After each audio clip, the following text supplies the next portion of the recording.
الله وعلى آله وصحبه أجمعين. Salam alaikum wa rahmatullahi wa barakatuh. Bienvenue à toutes, bienvenue à tous donc à ce 11e échange débat. Et aujourd'hui, on va en parler gastronomie, boucherie avec notre frère Soufiane. Alors avant de commencer, Inch'Allah, on va te laisser le temps de te présenter un petit peu ce que tu fais et puis on abordera la thématique, Inch'Allah. Barakallahu fikoum, barakallahu fik à toi encore une fois d'avoir accepté et tes beaux plats me manquent, hein, sincèrement. Donc vivement qu'on revienne à Château-Chinon, Inch'Allah. Avec plaisir. Vous pouvez toujours venir les consommer emporter. Et puis il nous tarde aussi de pouvoir vous servir à table. Donc, Bismillah ar-Rahman ar-Rahim. Donc, je me présente, donc Sofiane, comme l'a intitulé Salih. Donc, je suis boucher sur Autun. Donc, depuis maintenant bientôt 4 années, donc 3 ans et quelques mois. Ce n'est pas mon activité première. Donc, mon activité première, je suis toujours ostéopathe, donc diplômé de Lyon, originaire de la région lyonnaise.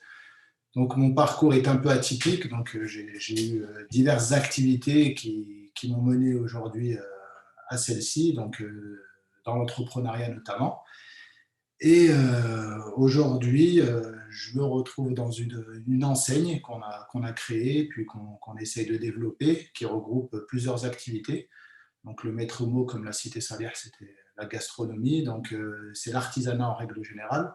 Donc ça recouvre à la fois le domaine de la boucherie, le domaine de la restauration, du traiteur, et puis un peu de street food également. Donc voilà. Donc ce qui m'a mené à cette activité-là, c'était tout d'abord un besoin. J'ai été étudiant quelques mois à Château-Chinon, et puis il y a eu ce besoin qui s'en est fait sentir de par le fait que tous les étudiants ramenaient leur viande d'un peu partout à l'échelle nationale et puis la conservaient sous forme de congélation dans leur frigo pour la consommer au quotidien. Donc on reviendra aussi sur ce sujet de la congélation et de la conservation de la viande qui peut être aussi intéressant.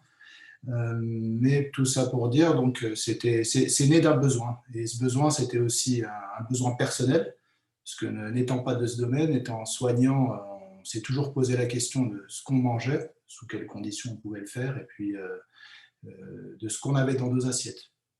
Donc il y a plusieurs constats qui m'ont aussi amené à ça. On les abordera tout au long du débat, et puis je vous expliquerai un peu du haut de mon expérience, qui n'est pas omnipotente, mais qui est ce qu'elle est, avec un constat que j'ai pu faire de par ce que j'ai pu voir, de par ce que j'ai pu entendre, et de par ce qu'on a pu m'amener, que j'ai pu constater. Donc voilà, donc le sujet du débat de ce soir, donc c'est la viande halal, en règle générale, donc de nos jours. Donc la viande halal, c'est une question qui nous concerne tous, enfin, sauf ceux qui ont ôté cela de leur régime alimentaire. Mais ce qui est dans la communauté musulmane, je pense, qui ne reste qu'anecdotique. Donc on est, vous le savez bien, des consommateurs de viande halal. Donc définir un petit peu qu'est-ce que c'est que cette viande halal, donc en long et en large et en travers, et puis définir quelle viande nous sommes amenés à consommer, de quelle manière, et voir s'il y a des ouvertures sur les potentialités d'amélioration de ce sujet, parce que le constat peut être des fois un peu dramatique dans certains volets, donc on les abordera également. Donc aujourd'hui, qu'est-ce que la viande halal? Donc c'est une viande qui a été abattue licitement, donc par une personne musulmane ou du libre, donc chrétien ou juif. C'est également une viande qui peut nous être licite. Donc vidée de son sang, tournée vers la Mecque et abattue au nom de Dieu. Cette définition de la viande halal regroupe également d'autres volets, donc les volets de bien-être de l'animal, de stress de l'animal et puis de souffrance de l'animal. Donc aujourd'hui, on a des a priori sur cela, notamment des polémiques, notamment sur le bio. Ce qu'il faut savoir, c'est qu'aujourd'hui, le bio ne peut plus être associé au halal dans certaines régions, notamment, et puis ils essaient de passer ça à l'échelle européenne. Donc on reviendra aussi là-dessus. Et Et donc, la viande halal, donc le précepte de la viande halal, c'est une viande qui est associée dans les versets coraniques, donc souvent au tayyib, donc la pureté de la viande. Donc, c'est des aliments indissociables. Euh, donc, notre viande halal, donc les viandes, hormis celles qui nous sont illicites, sont des viandes classiquement que nous consommons, donc la viande bovine, la viande ovine, et puis tout ce qui est à base de volaille, principalement. Les caprins également. Donc voilà pour l'essentiel. Mais je voulais quand même insister sur le volet de la licicité et surtout de la pureté de la viande. Donc c'est des éléments indissociables. Sauf que moi, au préalable d'être rentré dans ce domaine, je suis rentré avec mon œil de soignant pour voir ce qui se passait, essayer de maîtriser un peu transversalement tous les domaines. Donc je suis passé derrière le rideau de l'abattage pour voir ce qui s'y passait et jusqu'au volet de la distribution. Grande distribution, distribution en petite boutique comme je peux le faire. Et j'ai pu voir des choses qui m'ont agréablement surpris et d'autres qui m'ont un peu plus décontenancé. Donc, notamment sur certaines qualités de viande qui peuvent être vendues comme de la viande licite et qui ne le sont pas, ou sur des préceptes d'abattage qui sont vendus comme du rituel mais qui ne le sont pas notamment. Donc il y a des grosses polémiques en France sur ce sujet aujourd'hui. Donc qu'est-ce que j'ai voulu faire? C'est déjà de passer voir qui sont les acteurs aujourd'hui du halal. Aujourd'hui, les plus grands acteurs du halal, ceux qui tiennent le marché du halal, entre guillemets, ont les plus grosses parts du marché du halal, sont des personnes qui sont non musulmanes. Donc ça, c'est déjà quelque chose qui m'a étonné, qui m'a frappé. Donc je me suis posé la question du pourquoi. Aujourd'hui, le principe même de l'abattage halal rituel donc en abattoir est un principe qui a été dupliqué du principe du kasher. Donc la chaîne d'abattage halal est ni plus ni moins qu'une duplication du cahier des charges de l'abattage kasher, qui est un abattage, entre nous soit dit, très rigoureux. Et donc, on s'est adapté de ça. Donc, les premiers en France à avoir eu cet abattage-là, l'autorisation d'abattre, sont la communauté juive. Et puis, nous, il y a eu des autorisations. Donc, du fait que les Juifs ont eu cette autorisation, de facto, on a pu obtenir des dérogations nous permettant justement l'abattage rituel dans les abattoirs. Et justement, ces autorisations étaient eues par 3 grandes mosquées en France, donc la mosquée d'Évry-Courcouronnes, la mosquée de Paris et puis la mosquée de Lyon, qui sont les 3 grandes entités justement pouvant tamponner une viande halal. Et après, aujourd'hui, se sont développés, c'est devenu un marché, donc le marché du contrôle. Donc aujourd'hui, il y a autant d'agences de contrôle que de musulmans pratiquement. Donc se sont développées. Pourquoi se sont-elles développées? Elles se sont développées tout d'abord parce que ce qu'il faut savoir, c'est que le marché du halal, c'est un énorme marché. Il pèse aujourd'hui à peu près 7 milliards d'euros en France. Donc c'est une portion d'autant plus prépondérante que aujourd'hui, ça détient à peu près 60 à 70% du marché. Aujourd'hui, bon nombre d'abattoirs, les plus gros pour ne pas les citer, Bigard, pour être en lien avec eux, donc me confirme que c'est à peu près 60 à 70% du marché de la viande aujourd'hui en France, de par les tendances, hein, comme on a dit tout à l'heure, les tendances de vegan et autres. Mais aussi par rapport au fait de la variation de l'alimentation en France. Voilà, la consommation en France aujourd'hui n'est plus ce qu'elle a été dans le temps.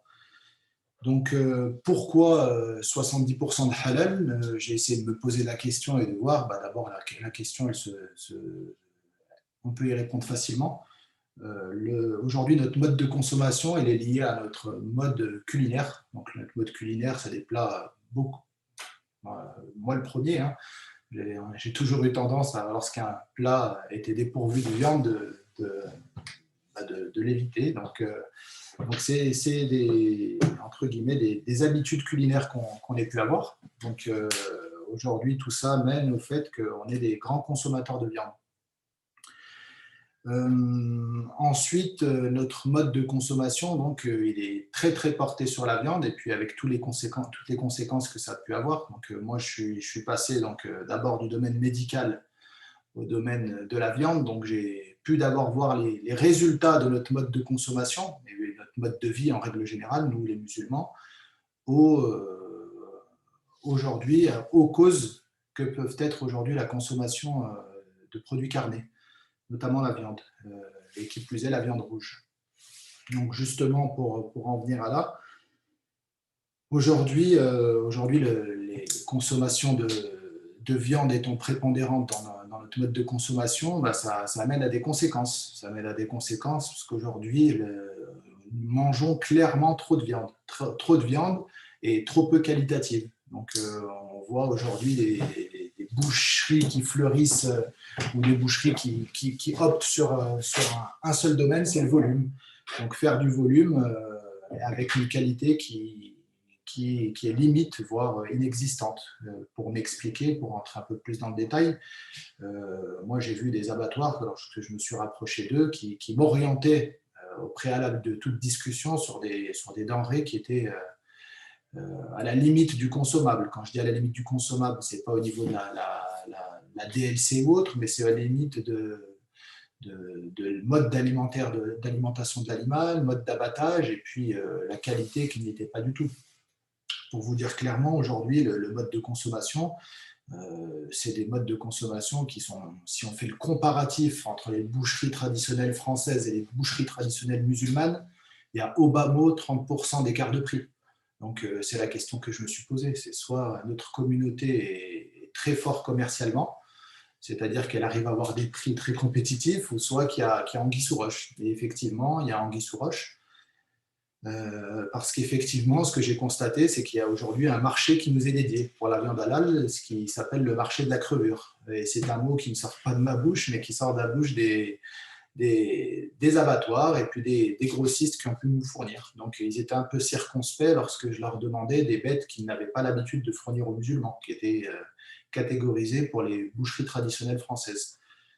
Donc, tout ça nous amène à nous poser la question des résultats. Donc, j'ai eu précédemment des sociétés d'ambulance où justement la grande majorité de mes patients étaient justement musulmans, et des maladies qui sont aujourd'hui très courantes, que peuvent être le diabète, le cholestérol, les maladies cardiovasculaires et tout cancer, sont des maladies qui d'antan, du temps de nos parents ou nos grands-parents qui étaient agriculteurs au bled ou je ne sais où, étaient vraiment rarissimes et qui sont aujourd'hui monnaie courante de par par l'occidentalisation de notre consommation. Mais ce que je constate, c'est distinctement des Occidentaux, nous, c'est la quantité qui prime bien souvent sur la qualité. Donc, c'est aussi une des raisons qui m'a amené à rentrer dans ce domaine pour essayer justement d'apporter cette pédagogie à ma communauté, mais pas seulement. Aujourd'hui, je tiens une boutique sur Autun, comme a pu l'évoquer Salih. Et puis, c'est pour ça qu'on a amené ce volet restauration pour justement aller de la fourche à la fourchette. C'est-à-dire que nous, notre principe, c'est d'aller se fournir localement avec des éleveurs auxquels on impose un cahier des charges vraiment qualitatif. On sélectionne bêtes primées ou autres pour justement en arriver à un résultat final qu'on propose également en consommation par le biais de notre volet restauration. Et puis voilà, donc bon nombre de personnes se satisfont des produits que nous proposons. De par le fait que voilà, tout ce travail qu'on a fait en amont se répercute forcément. Donc, pour vous donner un exemple, pour que vous ayez un peu plus l'idée de qu'est-ce qui se propose, généralement, en fait, pour parler d'un bovin, parce que c'est l'animal le plus important en termes de volume et donc de poids de consommation, et ça fait partie avec le vin et la volaille de notre mode de consommation principale. Les ovins sélectionnés généralement dans les boucheries, vous jetterez un œil quand vous irez acheter vos viandes, généralement, c'est ce qu'on appelle le jeune bovin. Donc, le jeune bovin, qu'est-ce que c'est? C'est un mâle qui a été nourri dans des enclos, engraissé très rapidement, avec une sélection de races qui font que ces animaux grossissent rapidement. Donc, ils sont engraissés à base de farine et autres céréales, mais de manière très rapide. Qu'est-ce que ça engendre? Ça engendre que ces animaux font de la viande de la masse musculaire, mais de la masse musculaire qui est entre guillemets, comme on peut dire, de la gonflette. Donc ces animaux se gorgent en eau, parce que leur développement est très, très rapide, trop rapide, et puis n'est pas naturel du tout. Donc la finalité, c'est qu'en rendement industriel, étant donné qu'on les a nourris avec des matières peu chères et qu'elles ont grossi vite, en termes de poids, lorsqu'il y a une pesée fiscale après abattage, elles pèsent lourdes. Sauf que ces bêtes-là, on les retrouve dans les étalages de qui? Dans les étalages des boucheries musulmanes, et avec toutes les conséquences que ça engendre. Parce qu'un animal qui va développer du muscle rapidement, ce n'est pas un développement naturel, donc ça cause des troubles au niveau du développement, mais également le consommateur musulman est un peu dupé par ce volet-là, parce que c'est des animaux qui vont grossir trop rapidement, se gorger en eau. Donc la personne qui va dans une boucherie musulmane où la viande est anormalement peu chère, en fait, il achète de la flotte. Parce que la fibre musculaire est prédominée par la matière aqueuse. Donc voilà, c'est un des volets. Donc, si on regroupe ces deux éléments, à savoir la qualité qui n'est pas au rendez-vous et puis la quantité, ça fait un cocktail explosif qui mène aujourd'hui à des études. Donc, j'avais eu des échos sur des études, donc je suis un peu allé plus loin pour voir qu'est-ce qu'elles menaient statistiquement sur des études vraiment randomisées et puis des études de cohorte. Et puis, que ce soit l'Institut national de recherche contre le cancer ou d'autres entités mondialement connues, évoquent sans aucune mesure que les cancers, notamment le cancer colorectal, qui est dû à une alimentation anormalement élevée en denrées animales, est prépondérante pour cause justement d'ingestion de ce type d'aliments. Et aujourd'hui, dans notre communauté, c'est ce qui prédomine. On mange trop de viande et trop peu qualitative. Donc, l'orientation que j'ai eue à mon niveau, c'est justement déjà d'alerter par le biais de faire des sélections sur des matières qui sont aujourd'hui plus sélectionnées. Donc, je ne suis pas le seul aujourd'hui en France. On est, j'ai envie de dire, une dizaine tout au plus, parce qu'on est un groupe qui est quand même assez restreint, mais qui se développe, alhamdoulilah. Donc, il y a de plus en plus de gens qui sont sensibles à se manger mieux. Et c'est ça qu'on a voulu véhiculer. Donc, il y en a sur la région parisienne, sur la région lyonnaise, et puis dans plein d'autres villes en France. Je ne prétends pas tous les connaître, mais je sais qu'aujourd'hui, notre mode de consommation, il est quand même, de ce que j'ai pu étudier, c'est quand même une duplication de ce qui a pu être le mode de consommation de nos parents. Donc, nos parents, avec des enfants, des revenus qui étaient quand même faibles, devaient nourrir une fratrie d'enfants. Donc, ce n'était pas la qualité qui leur importait, c'était plus d'avoir que chaque enfant ait de la viande dans son assiette. Avec les conséquences que ça a pu engendrer aujourd'hui et sur leur santé et sur la nôtre de facto. Parce qu'aujourd'hui, on se dit qu'en consommant de la viande, on n'est pas touché, mais sauf que les choses se font tout doucement, et c'est quand on arrive à la 50 ou soixantaine que toutes ces maladies se manifestent. Donc aujourd'hui, c'est pour ça que bon nombre d'entre nous font en sorte que la communauté musulmane, mais pas seulement, parce que nous aujourd'hui, pour ma part, la boutique que j'ouvre, c'est une boucherie pour tous, c'est-à-dire qu'on sensibilise les gens, on mangeait moins et manger mieux. Donc malheureusement, j'ai ce constat qu'aujourd'hui, comme je vous disais, j'avais 80% de mes patients que je prenais en ambulance qui étaient musulmans. Et notre communauté n'est pas encore assez sensible au fait de la viande, parce qu'aujourd'hui, j'ai 20% de mes clients qui sont, c'est une statistique, vous allez me dire, qui est un peu légère, mais qui a quand même, qui à mon niveau est parlante, parce qu'aujourd'hui, qu'est-ce qui fait que notre communauté s'oriente plutôt vers une boucherie qu'une autre? Malheureusement, c'est le tarif. Le tarif, alors que pour bon nombre, vous me direz, certains disent que oui, selon le budget de la famille, mais comme je vous ai dit, si je vous ai dit on consomme beaucoup trop de viande, normalement, l'idée aurait été de justement diminuer la consommation en quantité et privilégier la qualité pour à la fois se prémunir de maladies et en même temps pouvoir manger un produit sain. Un produit sain et qui répond, comme je vous le disais tout à l'heure, au principe de ce qui nous est préconisé dans notre religion, c'est-à-dire kulu halal wa tayyib, pur. Aujourd'hui, je m'étonne que cette partie du verset était occultée. La partie du taïeb soit occultée, et puis qu'on privilégie le halal, mais dans halal, on retrouve tout et n'importe quoi. C'est ce que je vous disais tout à l'heure. On retrouve tout et n'importe quoi, c'est-à-dire que bon nombre d'entités se prétendent halal sans pourtant l'être, parce qu'il y a un des volets que je vous ai cité, à savoir soit le stress animal, soit le bien-être animal, soit l'abattage en lui-même, soit la condition de conservation et puis les conditions sanitaires de conservation, soit les conditions sanitaires qui vont pouvoir nuire à la denrée qu'ils vendent, vont pouvoir avoir un impact sur la qualité de la viande. Donc tout ça font que bon nombre des viandes ne peuvent pas l'être dans certains cas. Je vous donne un exemple concret, des grosses entités qui optent sur le volume, forcément il y a des investissements qui doivent être plus conséquents au niveau sanitaire, ne serait-ce que pour l'hygiène, l'asepsie et puis le maintien aux normes HACCP d'un local. Je vous donne un exemple, je suis allé pour réparer un hachoir chez un réparateur sur Lyon, et puis il y a un hachoir qui était avec des verres à l'intérieur et puis complètement horrible. Et malheureusement, c'était un hachoir de boucherie musulmane, des grosses boucheries qui délitent beaucoup, mais qui, du fait de ce volume-là, il faut que le volume sanitaire suive. Donc, c'est tout un cheminement. Donc, je me suis posé la question déjà de qu'est-ce qui nous mène à ça. Donc, il y a les raisons, comme je vous disais, un peu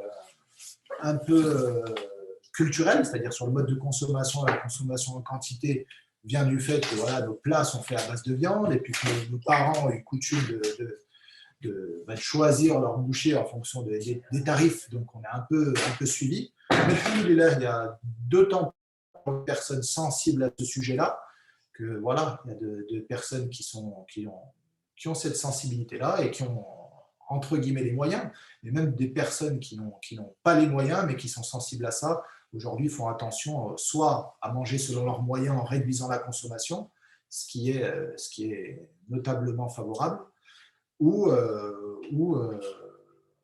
manger en quantité s'ils ont les moyens, mais être sensible à une qualité. Aujourd'hui, on parle beaucoup du bio. C'est aussi un sujet qui alerte pas mal de monde. Le bio, en fait, pour moi, c'est un avis personnel, c'est une marque. En fait, ils ont imposé un cahier des charges draconien qui impose le fait déjà de l'alimentation qui est donnée aux animaux et l'élevage de l'animal en lui-même qui sont élevés selon un régime draconien. Mais pour moi, c'est une marque parce que bon nombre d'agriculteurs alimentent sainement leurs bovins selon les préconisations des acheteurs. Donc, nous, quand on va voir des éleveurs, voilà, ce n'est pas des animaux qui sont sous antibiotiques ou des animaux qui sont nécessairement dopés ou gavés ou qui ont des hormones de croissance.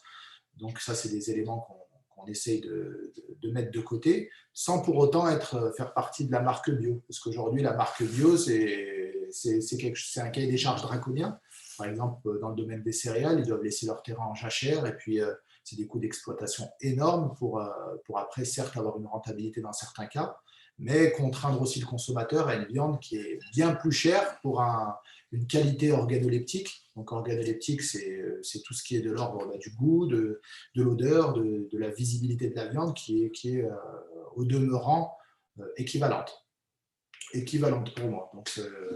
Donc aujourd'hui, on peut, nous, de par notre environnement, aller se fournir directement avec les éleveurs, de par la proximité, en leur imposant un cahier des charges et puis en surveillant toutes les étapes de l'abattage jusqu'au produit fini et qu'on consomme nous-mêmes. Donc, on est les premiers consommateurs de nos viandes. Et surtout, ce que je voulais vous dire, c'est au niveau des quantités, notamment pour les viandes rouges. Les viandes rouges, sans rentrer dans le détail scientifique, en fait, il faudrait limiter les consommations de viande rouge à 500 grammes par semaine. C'est les préconisations qui éviteraient justement toute influence néfaste au développement cellulaire qui pourrait être néfaste pour notre corps et notre santé, notamment vers les cancers et autres maladies dégénératives. Donc, qu'est-ce que je voulais dire d'autre ? Donc voilà, donc aujourd'hui, il faut être sensible à toutes ces données-là.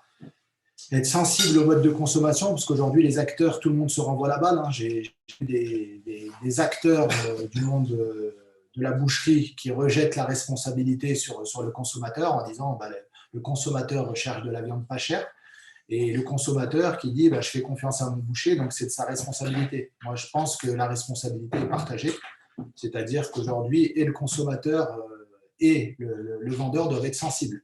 Donc, je me suis posé aussi la question de qui sont les acteurs de la boucherie. Qui sont les acteurs de la boucherie? Donc, moi, pour ma part, avant de rentrer dans ce domaine, donc je suis allé me former. J'ai passé mon CAP de boucherie. Donc, ça a pu en étonner certains, mais c'était une nécessité. Parce qu'aujourd'hui, rentrer dans un domaine sans en maîtriser les tenants et aboutissants, je pense que c'est une ineptie. Et dans beaucoup de domaines, je pense que étant entrepreneur, j'ai vu pas mal de personnes s'immiscer dans des domaines qu'ils ne maîtrisaient pas, avec les résultats que ça cause. Donc, le résultat que je vous donne, c'est qu'aujourd'hui, le marchand de viande halal est bien souvent acquis une expérience sur le terrain. Après, je ne dénigre pas le fait que cette expérience soit ce qu'elle soit, mais aujourd'hui, il y a un savoir-faire. Aujourd'hui, la France reste un des grands acteurs de l'artisanat et notamment de la gastronomie. Et aujourd'hui, je pense qu'il faille s'inspirer de tous ces acteurs qui ont une renommée mondiale. Hein. Ayant un peu voyagé, j'ai vu que voilà, la France est reconnue notamment dans le domaine de la gastronomie, mais aussi de l'artisanat, de la boucherie, de la boulangerie. Et je pense que c'est de notre devoir de s'en inspirer. Donc nous, moi personnellement, dans mon équipe, j'ai des personnes qui ont une expérience certaine. Bon, maintenant, ça fait bientôt 4 ans que je suis boucher et je ne prétends pas encore maîtriser totalement ce domaine-là, parce que c'est un domaine qui, voilà, c'est comme un orfèvre qui va essayer de dominer son outil qui est la viande en pouvant séparer les morceaux, en les différenciant, en sachant les achalander, en sachant les vendre, les transformer. Donc, c'est tout un art. Donc, je pense que ce volet-là aussi nous fait défaut. C'est-à-dire le domaine de la formation et justement de la pédagogie de nos vendeurs, mais aussi de l'information, puisqu'aujourd'hui, le consommateur est très peu informé. Soit il ne cherche pas à s'informer parce que le consommateur va chercher un prix.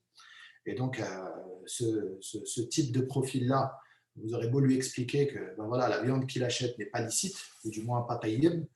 Moi, j'ai eu des personnes qui sont rentrées chez moi, qui ne pouvaient regarder que les étiquettes et qui sont ressorties. Pourtant, à mon niveau, moi, à Autun, les prix ne sont pas excessivement hauts. Hein, c'est un prix en rapport avec mon produit, mais qui vont être à hauteur de ce que devrait être. Je vais vous faire une petite anecdote.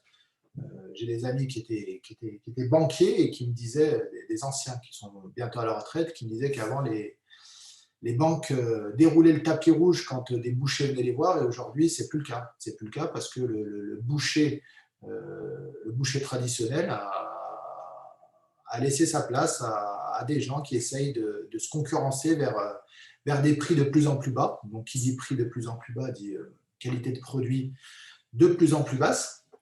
Et donc, par conséquent, le client n'en réfère qu'à un prix et non plus à une qualité. Donc, il s'est habitué à cette qualité qui n'en est pas une, et donc est surpris parfois comme je vous disais, hein, moi j'ai 20% de ma clientèle qui est musulmane.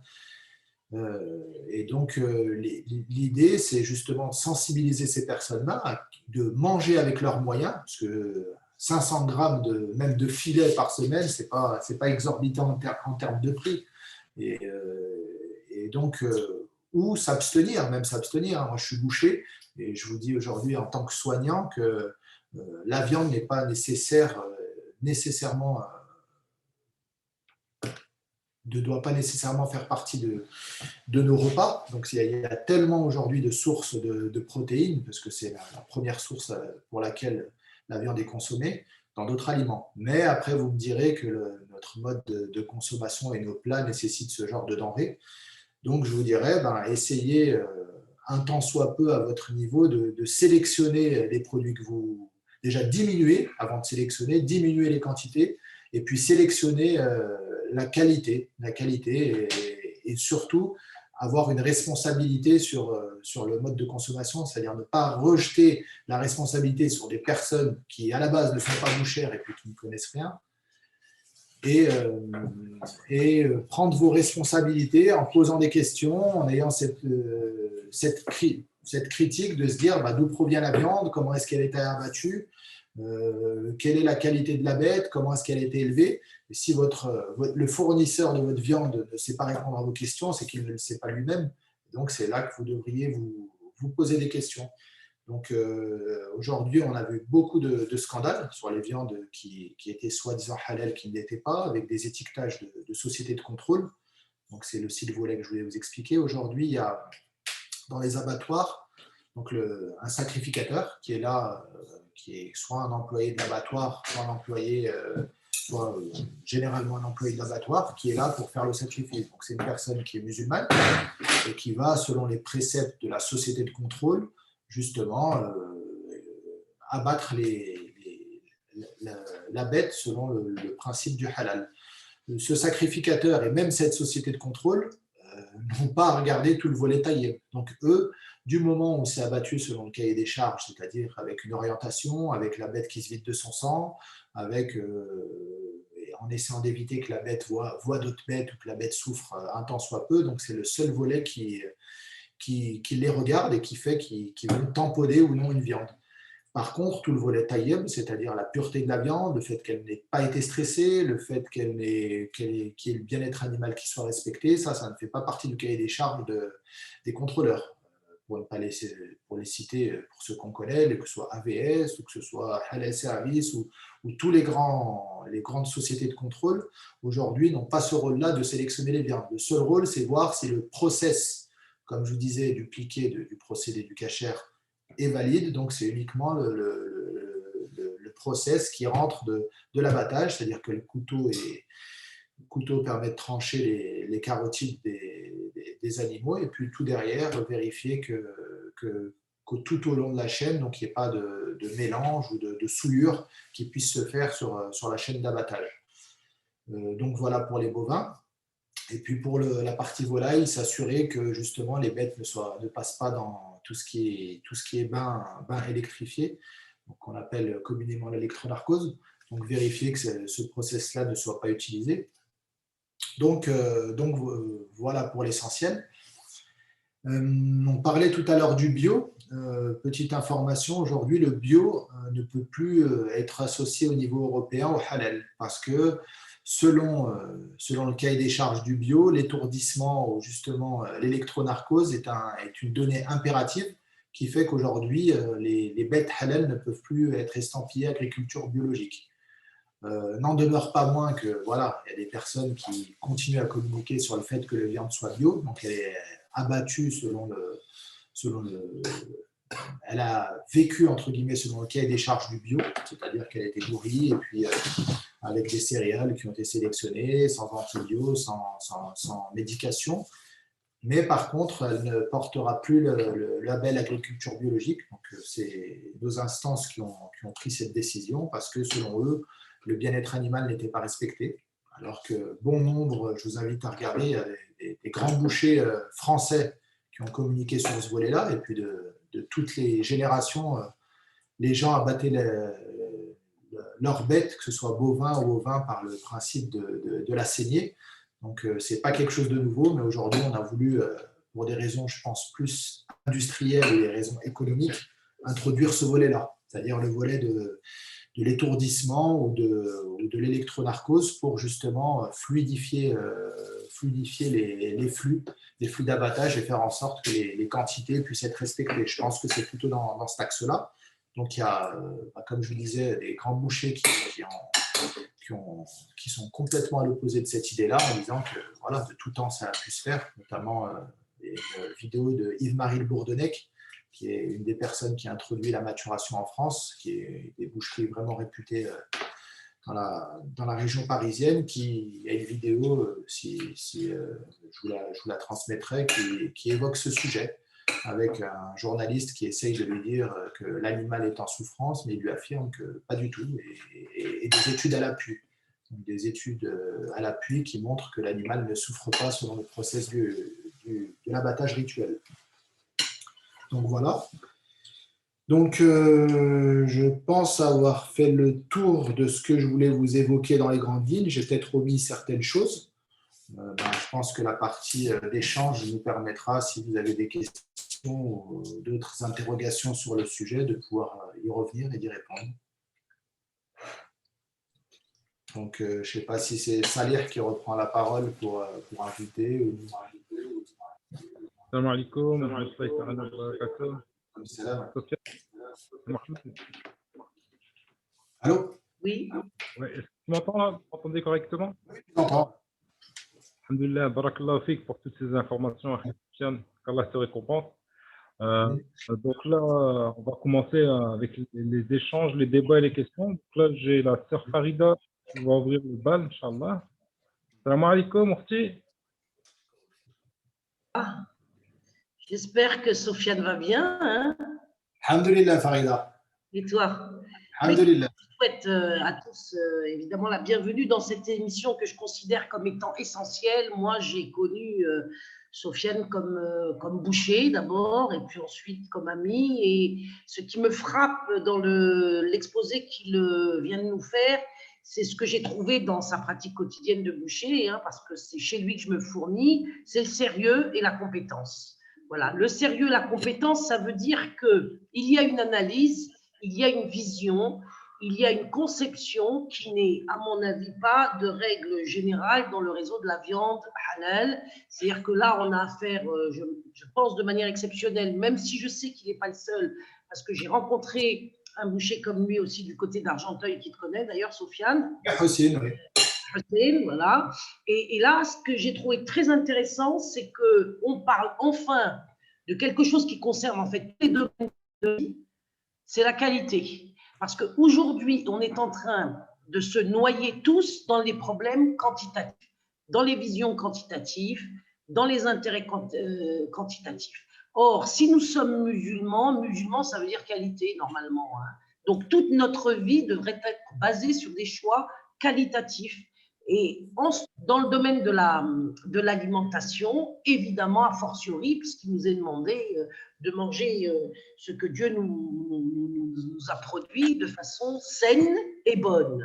Et il est intéressant dans le discours de Sofiane de voir qu'on retrouve des préoccupations chez lui qui sont des préoccupations de grands naturopathes qui estiment que l'alimentation est la troisième médecine.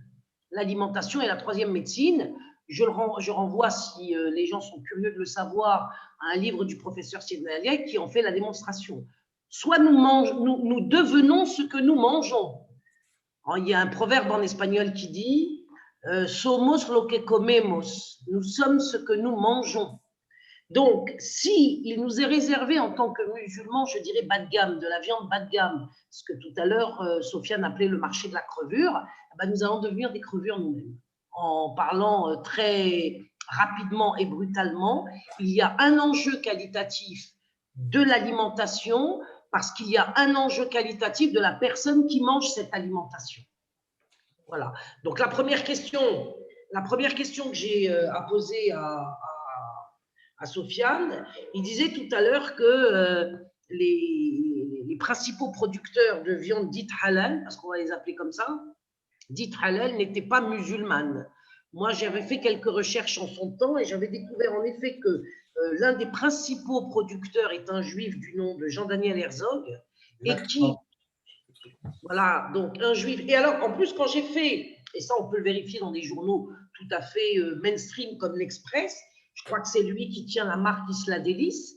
Et en fait, c'est une marque Isla Délice qui fait les délices d'Israël parce que j'ai su aussi dans le même article de l'Express que ce distributeur-producteur de charcuterie sans porc dite halal finançait largement l'État d'Israël.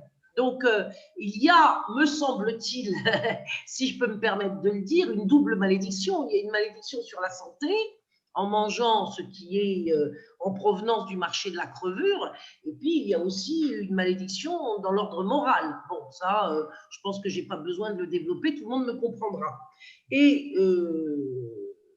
quels sont les autres, Sofiane, producteurs du niveau de Jean-Daniel Herzog? Parce qu'il y en a un que j'ai découvert, dont j'ai oublié le nom, qui n'était pas musulman lui-même, qui était catholique traditionnaliste, je crois qu'il avait 5 enfants, il était du même niveau sur le plan du marché et il n'avait absolument rien à voir, évidemment, ni avec l'islam, ni avec les musulmans, ni même, je dirais, avec une certaine relation bienveillante à notre égard.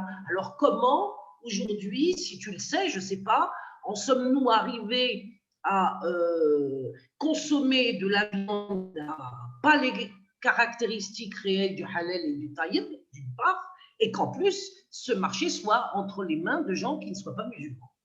Ah, c'est simple, hein, c'est ce que je vous disais tout à l'heure, c'est qu'aujourd'hui, on nous donne ce qu'on recherche. Déjà, nous, en tant que consommateurs, on va rechercher un prix, comme je vous le disais tout à l'heure, et aujourd'hui, on a en face de nous des industriels. Eux, j'ai envie de dire, ils s'en fichent de ce qu'ils vendent, que ce soit de la viande, que ce soit des voitures. Aujourd'hui, ils sont emparés d'un marché qui était un marché, comme je vous dis, qui est quand même très, très, très lucratif et très juteux. Quand je vous dis qu'on parle de milliards d'euros, donc aujourd'hui, ce marché-là, ils s'en sont saisis. Ils s'en sont saisis. Daniel Herzog. Ils en sont à 6 milliards. C'est un marché qui représente 6 milliards d'euros, non? Et ça c'est les chiffres révélés. Il y a des chiffres entre guillemets en on et des chiffres en off. Moi, les chiffres que j'ai entendus en off, c'est 10 fois plus. Donc, c'est de l'ordre de 50 milliards. Donc, c'est des chiffres qui sont quand même, qui donnent le tournis, mais qui nous disent qu'aujourd'hui, on a un poids, j'ai envie de dire, économique, notamment dans ce domaine-là. Mais qu'aujourd'hui, on soit catégorisé, en fait, il y a eu un marché de la viande où il y avait tout type de bestioles, hein, la bestiole qualitative, la bestiole pas qualitative, sauf qu'aujourd'hui, la boucherie traditionnelle française ne voulait pas de ces denrées peu qualitatives. Et aujourd'hui, ça a été, entre guillemets, tout bénef pour les industriels de se dire eh ben, on a une communauté qui ne raffole que ce type de produit. Donc, on va leur donner ce qu'ils veulent, d'autant plus qu'ils en redemandent et d'autant plus qu'on n'en a rien à faire. Donc, aujourd'hui, on est rentré dans un domaine où moi, le premier, hein, quand je rentrais dans des « Ah bon, tu ne prends pas de jeune bovin? Ah bon, tu ne veux pas de cette bête? Je te la baisse à je ne sais combien. » Non, monsieur, hein, je ne veux pas de cette bête-là. Et celle qui est derrière là-bas, ah non, ça c'est pour Daniel, grande boucherie parisienne. Non, moi je veux la même bête que lui. Et donc là, ça les rend un peu pâteux de se dire ah bah il n'a pas la même réflexion que les autres. Mais c'est pour ça que moi, mon rôle, c'est pas seulement de garder cette réflexion pour moi-même, c'est justement de la diffuser. C'est uniquement pour ça que quand tu m'as sollicité, Farida, et puis quand Mohamed m'a sollicité, j'ai dit bah, bien entendu, ça fait partie de mon rôle de véhiculer cette information pour que les gens y soient sensibles. Comme tu l'as dit aujourd'hui, il existe de partout en France des boucheries qui ont le même leitmotiv que moi. Mais aujourd'hui, il faut justement faire en sorte que ces boutiques-là aient de l'écho et justement que les boutiques qui n'ont pas cette conscience, j'ai envie de dire professionnelle, soient mises de côté, qu'il y ait cette sensibilité et puis que nous ne restions pas, entre guillemets, sur les acquis de nos parents qui ne sont pas les nôtres aujourd'hui. C'est-à-dire nos parents, ils avaient des faibles moyens, ils avaient peu d'instructions. Enfin, moi, je parle pour ma part, hein, mais je pense que ça doit être le cas de pas mal d'entre nous. Ils n'avaient pas d'instruction, donc ils ne savaient pas distinguer une bonne viande d'une mauvaise viande. Ils prenaient une viande du moment qu'on lui disait qu'elle était halal. Pour eux, ils n'allaient pas chercher plus loin. Voilà, que je crois qu'à l'époque de nos parents, le problème de la détérioration de la qualité de la viande n'était pas aussi aigu. C'est-à-dire que si je me souviens, moi qui va avoir 63 ans, quand j'avais 10 ans, on ne mangeait pas ce qui est aujourd'hui sur le marché, de basse qualité. C'est sûr. Bah, quand j'avais 10 ans, les boucheries n'étaient pas aussi en vogue qu'aujourd'hui.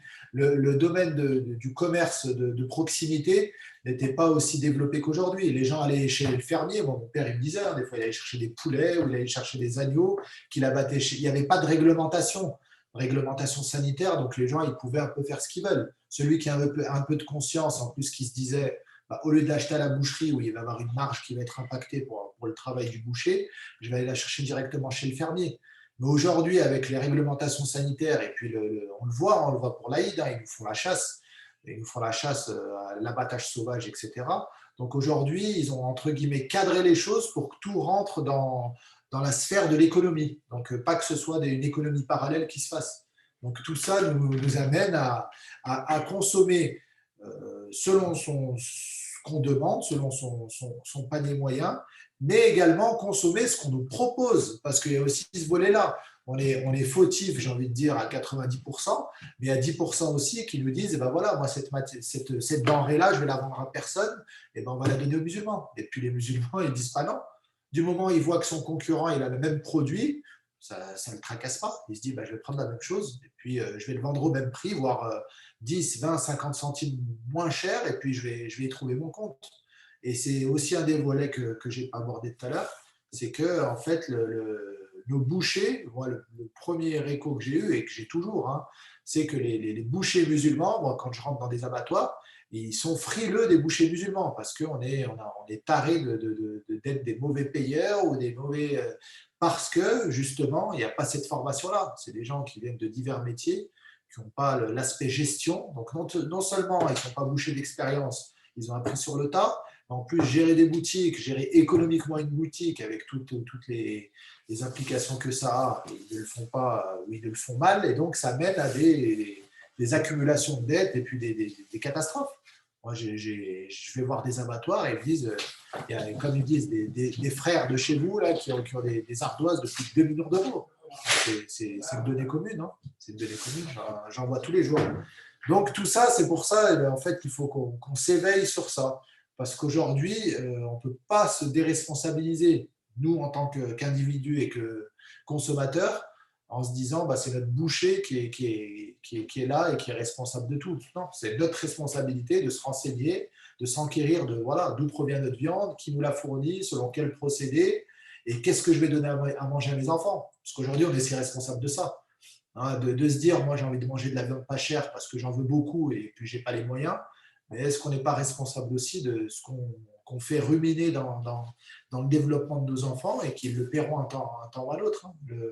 Comme tu l'as dit, Farida, dis-moi ce que tu manges, je te dirai qui tu es, entre guillemets. C'est-à-dire que le carburant, si vous mettez dans une voiture un carburant qui n'est pas adapté, il ne faut pas s'étonner que votre voiture tombe en panne. Mais notre corps, c'est une machine très sophistiquée, mais il n'en demeure pas moins que c'est une machine, avec des organes qui ont besoin de carburant, qui ont besoin d'éléments qui soient sains. Donc, si vous leur donnez des choses qui sont biaisées ou qui sont anormalement constituées, notre corps développe des éléments anormaux et anormalement constitués, qui peuvent être les cancers ou l'autre anomalie organique. Donc c'est pour ça que c'est une question très, très, très importante, parce que comme tu disais, Farida, l'argent qu'on met, déjà, on le met dans quelque chose qui est censé nous apporter un bienfait, mais si à terme, ça se retourne contre nous, à quoi bon? À quoi bon? Moi, j'ai envie de vous dire, même en tant que boucher, si vous n'avez pas les moyens et vous vous dites que voilà, l'écho que je vous donne,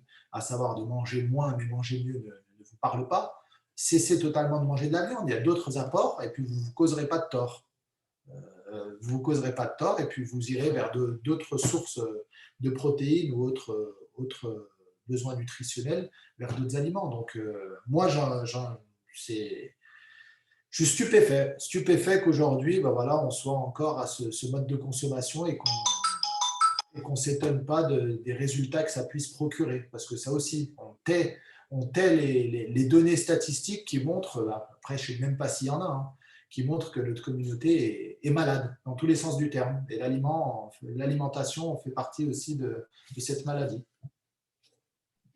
Il y a une chose qui me paraît aussi important à soulever, c'est en termes culturels, le mimétisme dans lequel les musulmans sont entrés avec la consommation d'une prétendue charcuterie halal. C'est-à-dire que nous, traditionnellement, c'est un aliment, une recomposition de la viande, ou des déchets de la viande qui n'existaient pas de mon temps. C'est-à-dire qu'il y avait non pas la consommation et la production industrielle de masse d'une viande dégénérée, parce qu'on peut l'appeler de cette façon-là, qui ne peut donc conduire qu'à des maux au niveau des maux MAUX, au niveau du développement du corps humain, mais en plus, il y a une modalité de diversification, de transformation de cette viande qui est de moins en moins naturelle également.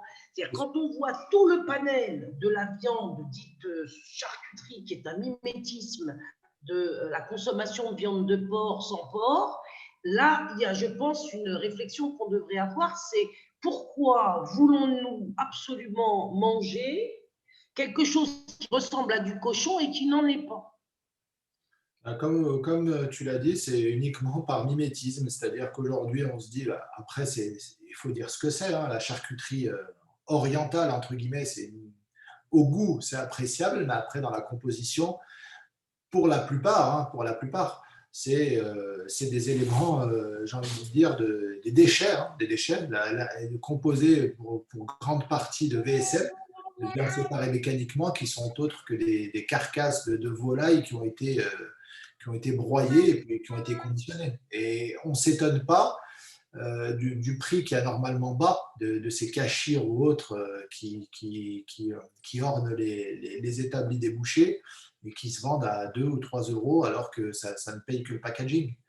Donc, tout ça, c'est à nous d'être sensibles à ça, de poser des questions, de rechercher et puis de faire notre choix, parce que ça ne reste qu'un choix. Hein. Quand le client choisit une boutique plutôt qu'une autre ou un prix plutôt qu'un autre, il s'oriente vers quelque chose, avec toute la responsabilité que ça lui incombe. Hein.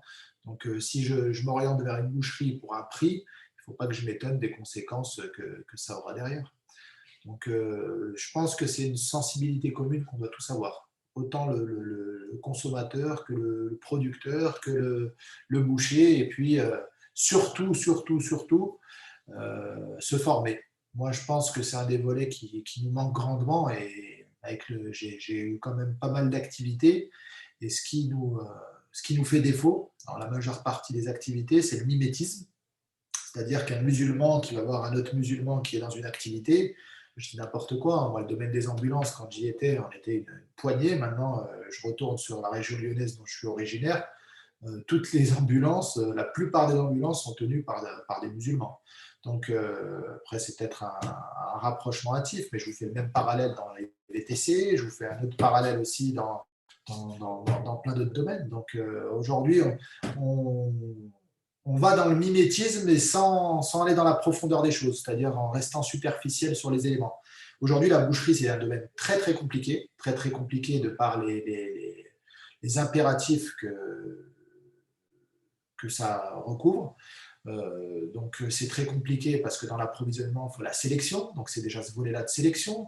Dans le volet de préparation, donc c'est la transformation, c'est un domaine qui est quand même très fastidieux et qu'il faut aller dans la précision et puis proposer. Donc moi j'ai beaucoup de bouchers français qui me disent, bah, vous les musulmans, ils ont peut-être des a priori, mais je les rejoins sur certains points, vous coupez la viande en quatre, tout passe à la marmite et puis en avant. Sauf qu'aujourd'hui, notre mode de consommation, c'est pas ça. Notre mode de consommation, c'est plus ça, du moins. Donc ce volet-là aussi nous fait défaut. Donc, je pense qu'il y a un effort global à faire par l'ensemble des citoyens pour justement éviter le désastre. Le désastre qui nous tend les bras parce que moi, je vois qu'en termes de quantité, hein, moi, même si je ne parle pas de qualité de la viande, ne serait-ce que sur les quantités, c'est énorme. Et on parlait tout à l'heure de la charcuterie. La charcuterie, ça, c'est prouvé. Il y a des études qui le montrent. Hein, 150 études qui montrent que la viande rouge et la charcuterie, et d'autant plus la charcuterie, amènent à des cancers, notamment le cancer colorectal. Donc aujourd'hui, on a un exemple. Hein. J'avais lu une étude récemment qui montrait qu'en Algérie, en l'espace de 10 ans, il y avait eu 40 000 cancers colorectaux. Donc, ce qui est énorme. Et les pays où il y a le moins de prépondérance de ces cancers, c'est l'Afrique subsaharienne où la viande est une denrée très rare ou inexistante. Donc, c'est plus les pays occidentaux. Donc, à nous de nous poser les bonnes questions et d'avoir la bonne orientation pour nous préserver nos enfants. Et puis voilà. Barakallahu fik, Akhi Sofiane, pour ce complément d'information. qu'Allah te récompense. Amin. Et Orti, Farida, pour ta présence. Ça nous fait plaisir aussi de t'accueillir chaque semaine. Donc là, on va prendre une question qui m'a été envoyée à l'écrit. Alors, voilà. Les organismes de certification agissent sur le process de réalisation de l'abattage en tant que vérificateur de la mise à mort. Sur quel process les musulmans devraient-ils agir pour améliorer l'abattage? Donc ça, c'est une première question que j'ai reçue en texte. Je prends dans l'ordre. Ensuite, il y a deux frères qui veulent lever la main pour se poser une question. Inch'Allah. Je vais déjà répondre à cette première question. Donc, c'est un volet aussi que je voulais aborder. C'est bien que cette question soit posée. Aujourd'hui, j'ai eu des discussions avec des personnes qui font partie des autorités, donc des organismes étatiques, des personnes éminentes de l'armée, qui étaient sur un procédé de labellisation. Parce qu'aujourd'hui, on est un peu perdu avec tous ces organismes de contrôle qui contrôlent rigoureusement, qui ne contrôlent pas rigoureusement, quel est le cahier des charges, quel est le process, qu'est-ce qui contrôle réellement, qu'est-ce qui est la différence entre un sacrificateur et un certificateur. Donc, tous ces éléments-là amènent parfois à la confusion. Aujourd'hui, comme je vous l'ai dit, en fait, il y a bon nombre d'organismes de contrôle. Aujourd'hui, moi-même, étant boucher, je ne les connais pas tous, mais je travaille avec ceux, entre guillemets, soit que je connais personnellement et dont je connais le process et qui est vérifié sur le procédé du halal, ou soit c'est des organismes qui sont reconnus par leur process. Après, pour vous dire, hein, même les organismes les plus éminents, parfois, dans leur process, il y a des éléments qui sont hors halal. Donc après, nous, simples consommateurs, on ne peut que s'en remettre à leur responsabilité. Là, on n'a pas de moyens de vérification, mais en tout cas, il y a des moyens d'orientation, c'est-à-dire qu'on s'oriente vers des organismes qui ont, entre guillemets, un cahier des charges rigoureux ou qu'on connaît. Après, donc, je vous disais, il y a des éminences, des autorités, donc une personne qui est venue me voir parce qu'il était en train de faire une étude et justement, il avait eu écho des produits qu'on proposait pour amener un label. C'est-à-dire labelliser le process du halal pour qu'il n'y ait plus cette cacophonie. C'est-à-dire qu'il n'y ait plus 72 000 contrôles, qu'il y ait un process qui soit normé avec des organismes de contrôle qui peuvent être Veritas ou DECRA ou je ne sais quoi, qui viennent valider un process et qui permettrait d'uniformiser le mode d'abattage. Et comme ça, voilà, parce qu'aujourd'hui, c'est un peu… les instances sont un peu jugées parties. Souvent, comme je vous dis, il y a des personnes qui sont là à sacrifier, puis eux contrôlent, mais il n'y a aucune instance au-dessus d'eux qui peut amener à faire un contrôle justement sur leur process. Voilà, c'est eux qui font autorité et personne ne les contrôle. Donc, c'est un peu anormal. Donc, il y a eu ces échos-là. Après, c'est toujours le même motif, c'est-à-dire qu'aujourd'hui, les gens… étant donné que c'est leur morceau de beefsteak, et ben, dès qu'on essaye d'uniformiser les choses, de les globaliser, chacun veut prêcher pour sa paroisse et donc défendre son morceau de steak. Donc c'est très très compliqué d'arriver à ce… Mais il y a eu je pense que c'est quelque chose qui devrait être le plus bien soutenu. Il y a l'AFNOR, il me semble, qui fut un temps à essayer d'aller dans ce sens-là, mais elle s'est fait balayer d'un revers de main par les trois grandes mosquées et puis d'autres organismes, j'ai plus le souvenir. Mais en tout cas, aujourd'hui, nous, consommateurs, il faut déjà s'orienter vers les grosses entités et puis faire confiance encore à son boucher, mais se renseigner si est-ce que son boucher a des connaissances ou une maîtrise de son sujet, ou est-ce que voilà, il s'en remet à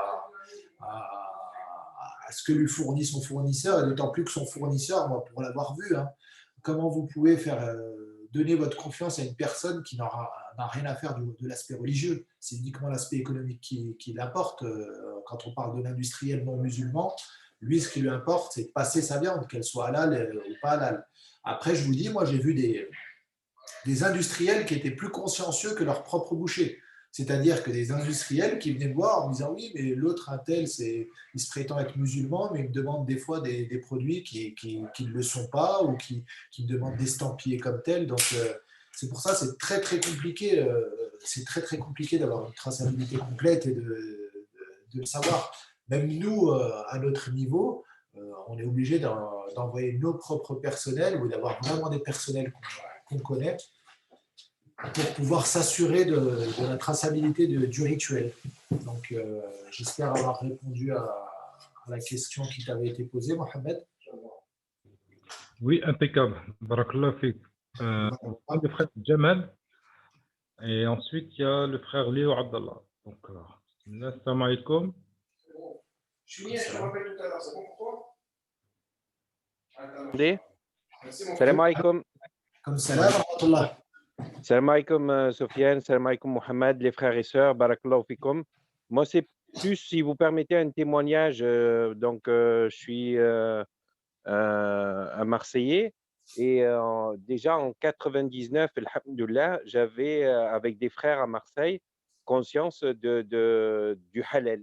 Et donc, on était partis pour faire des milliers de kilomètres pour aller contrôler les contrôleurs de la viande halal. En tant que consommateur, quoi. On s'est dit, on a le droit d'aller taper dans les usines, chez les professionnels qui nous fournissent cette viande et qui disent que c'est halal. Donc, il y a des abattoirs qui ont ouvert leurs portes, il y a des abattoirs qui n'ont pas ouvert leurs portes, il y a des organismes de contrôle de la viande halal qui nous ont laissé contrôler et voir de nos yeux si c'était sérieux ou pas. Et voilà. Donc, déjà en 99, donc ça fait maintenant 22 ans, alhamdoulilah, j'ai bientôt 45 ans, on s'est fait notre propre idée du halal à l'époque. On était parti contrôler un peu la plaque tournante, un peu de tout ce qui est gallinacé, donc les poules, les pintades, les coqs et autres. C'est un peu le quart de la France en haut à gauche, si vous voyez ce que je veux dire. Donc, c'est vrai que le constat les plus sérieux à l'époque que j'ai vu de mes yeux et ce que j'ai constaté, ben, c'est les frères d'AVS. C'est eux. Moi, ça m'avait touché le fait que quand un contrôleur quittait la chaîne d'abattage ou quittait la salle de découpe ou quoi que ce soit, ben, les non-musulmans qui travaillaient là-bas, ben, ils s'arrêtaient tout simplement puisqu'il n'y avait plus le contrôle visuel. Bon, moi, je ne suis pas en train de faire de la pub pour AVS, hein, mais voilà. Et après, 10 ans après, en 2011, j'ai eu cette opportunité aussi de me former en tant que contrôleur de la viande halal. Bon, c'était AVS aussi. Sincèrement, hein, les frères, je ne fais pas de pub pour AVS, hein. Je dis mon vécu et mon cheminement sur 20 ans. Ensuite, ici, le constat sur Marseille, pour ma part, c'est vrai que, comme peut-être en France, il y a à manger et à boire dans le halal, hein. Il y a des gens qui sont sérieux, des gens qui sont bouchers engagés et il y a autres. Voilà, comme tu disais, Sofiane, il y a ceux qui veulent faire passer leur viande et ma yهموش, il n'a pas d'état d'âme à vendre du halal ou non halal, il peut te vendre même un martien passé à la machine, tu vois ce que je veux dire? ما يهموش. Donc moi, c'est vrai qu'il y a une chose qui m'a touché dans les organismes de contrôle, c'est le gros problème, c'est la qualité. Et j'ai bien aimé, j'ai bien apprécié ce que tu as mis en valeur, sincèrement, c'est quand tu as dit, voilà, il faut terminer le verset, Koulou halal taïb. Donc moi, je me pose même la question pour élargir le débat. Il y a beaucoup de frères qui se mettent à acheter du poisson et du poisson d'élevage. Euh, toute bête que Allah il a créée, qui est halal pour nous, pour qu'on la mange, c'est vrai, tu l'as dit tout à l'heure aussi, il y a le souci de la fourche à la fourchette. Il faut vraiment se poser la question, qu'est-ce qu'a mangé cette bête, que ce soit un poisson, un poulet ou autre, qu'est-ce qu'il a mangé avant? De son vivant, qu'est-ce qu'il a mangé? Comment il a été élevé? Est-ce qu'il a été élevé en cage? Est-ce qu'il a été élevé au sol ou pas? Quel est le bien-être animal qu'il a eu? S'il a été stressé, même s'il a mangé halal, ben peut-être ça va être une bombe dans nos intestins. Exactement, Vous exactement. voyez ce que je veux dire? J'ai une anecdote, moi, sur la première bête qu'on a faite. La première bête qu'on Vas-y, a Sofiane, faite, vas-y. on a sélectionné ça rejoint un peu ce que tu disais, Afri. Donc, on a sélectionné une bête, donc on allait voir l'éleveur, on s'est assuré que la bête avait bien mangé, que l'élevage était proche de l'abattoir, qu'elle allait bien être transportée. J'ai fait venir mon ami, le président de Halal Service, qui est contrôleur, pour qu'il vienne contrôler le process. On s'est assuré que le sacrificateur et tout ce qu'il faut, qu'il soit bien là. Et on a fait venir la bête. Donc la bête est rentrée dans l'abattoir. Donc elle est la première à être abattue sur la chaîne, parce que je ne connaissais pas encore l'abattoir. Donc voilà, je leur ai dit, par précaution, je ne connaissais pas encore bien le domaine de la viande, on va abattre notre bête en premier. Ils m'ont dit, bah, pas de problème. Donc, j'avais fait toute ma sélection. Je crois qu'il est là-bas. J'avais fait toute ma sélection. J'avais fait toute la sélection de ma bête, donc comme on disait, pour aller de la fourche à la fourchette. Sauf que quand la bête est arrivée sur le piège dans cet abattoir-là n'avait pas ou jamais tourné. Donc n'avait pas ou jamais tourné. Donc le piège s'est bloqué au moment où la bête devait être mise sur le côté. La bête devait être mise sur le côté. Donc nous, qu'est-ce qu'on a fait? On a demandé à ce que le piège se tourne, comme le préconise donc l'abattage rituel. Donc le contrôleur a demandé à ce que le piège se tourne, sauf que le piège est resté bloqué. Donc la bête est restée 15 minutes à se débattre dans tous les sens, le temps que le gars de la maintenance vienne et puis la débloque. Donc au final, le piège ne s'étant pas débloqué, le contrôleur a demandé au sacrificateur d'aller l'abattre. Et puis le sacrificateur, n'ayant pas l'habitude, était un peu décompensé. Donc au final, c'est le contrôleur qui allait lui-même l'abattre d'urgence pour abréger ses souffrances. Donc sur le précepte du contrôle, donc moi j'ai dit au contrôleur, qui était en l'occurrence mon ami, cette bête, tu ne la tamponnes pas. Qu'est-ce qu'il m'a répondu? Il m'a dit, écoute Sofiane, je suis d'accord avec toi sur le principe que cette bête, organoleptiquement parlant, elle n'est pas saine. Parce que qu'est-ce que ça a fait? Ça a généré un stress, ça l'a essoufflé, le sang était noir, donc il était carboné, donc c'était une bête, la qualité de la viande, l'angoustane, elle devait être horrible. Ce que j'ai fait, je dis, moi, écoutez, moi, j'ai fait tout mon travail aujourd'hui, je ne vais pas proposer à mes clients sur mon étal une viande qui, je sais pertinemment qu'elle ne va pas être saine. Il était, je crois, 5 heures du matin. On dit, mais comment ça, votre contrôleur, il dit que la viande est halal, etc. Donc, il y a des pressions quand même qui se mettent. Des pressions de par les industriels, il y a des pressions de par le boucher qui a besoin de sa viande parce que sinon, il n'a rien à fournir à sa clientèle. Moi, j'ai dit non. J'ai dit, j'en veux pas de cette viande. J'ai dit, je vous la paye parce que c'est moi qui n'ai pas anticipé, entre guillemets, cette problématique, mais je ne la prends pas. Parce que ce qu'ils craignaient, c'était quoi? Que je leur dise, ben voilà, un musulman de plus qui ne veut pas payer sa marchandise. Une ardoise de plus. C'est ça. Donc, j'ai fait venir la directrice à 6 heures du matin. Elle m'a dit, mais je ne comprends pas, monsieur. Votre bête, elle a été sacrifiée. Votre contrôleur, il l'a tamponnée. Pourquoi vous ne la prenez pas? Je dis, écoutez, madame, si vous la prenez, prenez-la. Moi, je vais vous la payer. Voilà. Mais par contre, je ne la prends pas. Et cette démarche-là, donc la personne, la directrice de l'abattoir à l'époque, qui me regardait un peu comme le boucher musulman qui allait lui laisser une ardoise ou je ne sais quoi, à partir de ce moment-là où j'ai eu cet état d'esprit de dire, ben voilà, moi cette viande-là, je ne l'avais pas sur mon étal et je ne la vends pas, mais par contre je vous la paye parce que c'est de ma responsabilité et on va établir un cahier des charges et en plus je lui ai ramené un dars sur le stress et les conséquences organoleptiques sur une viande.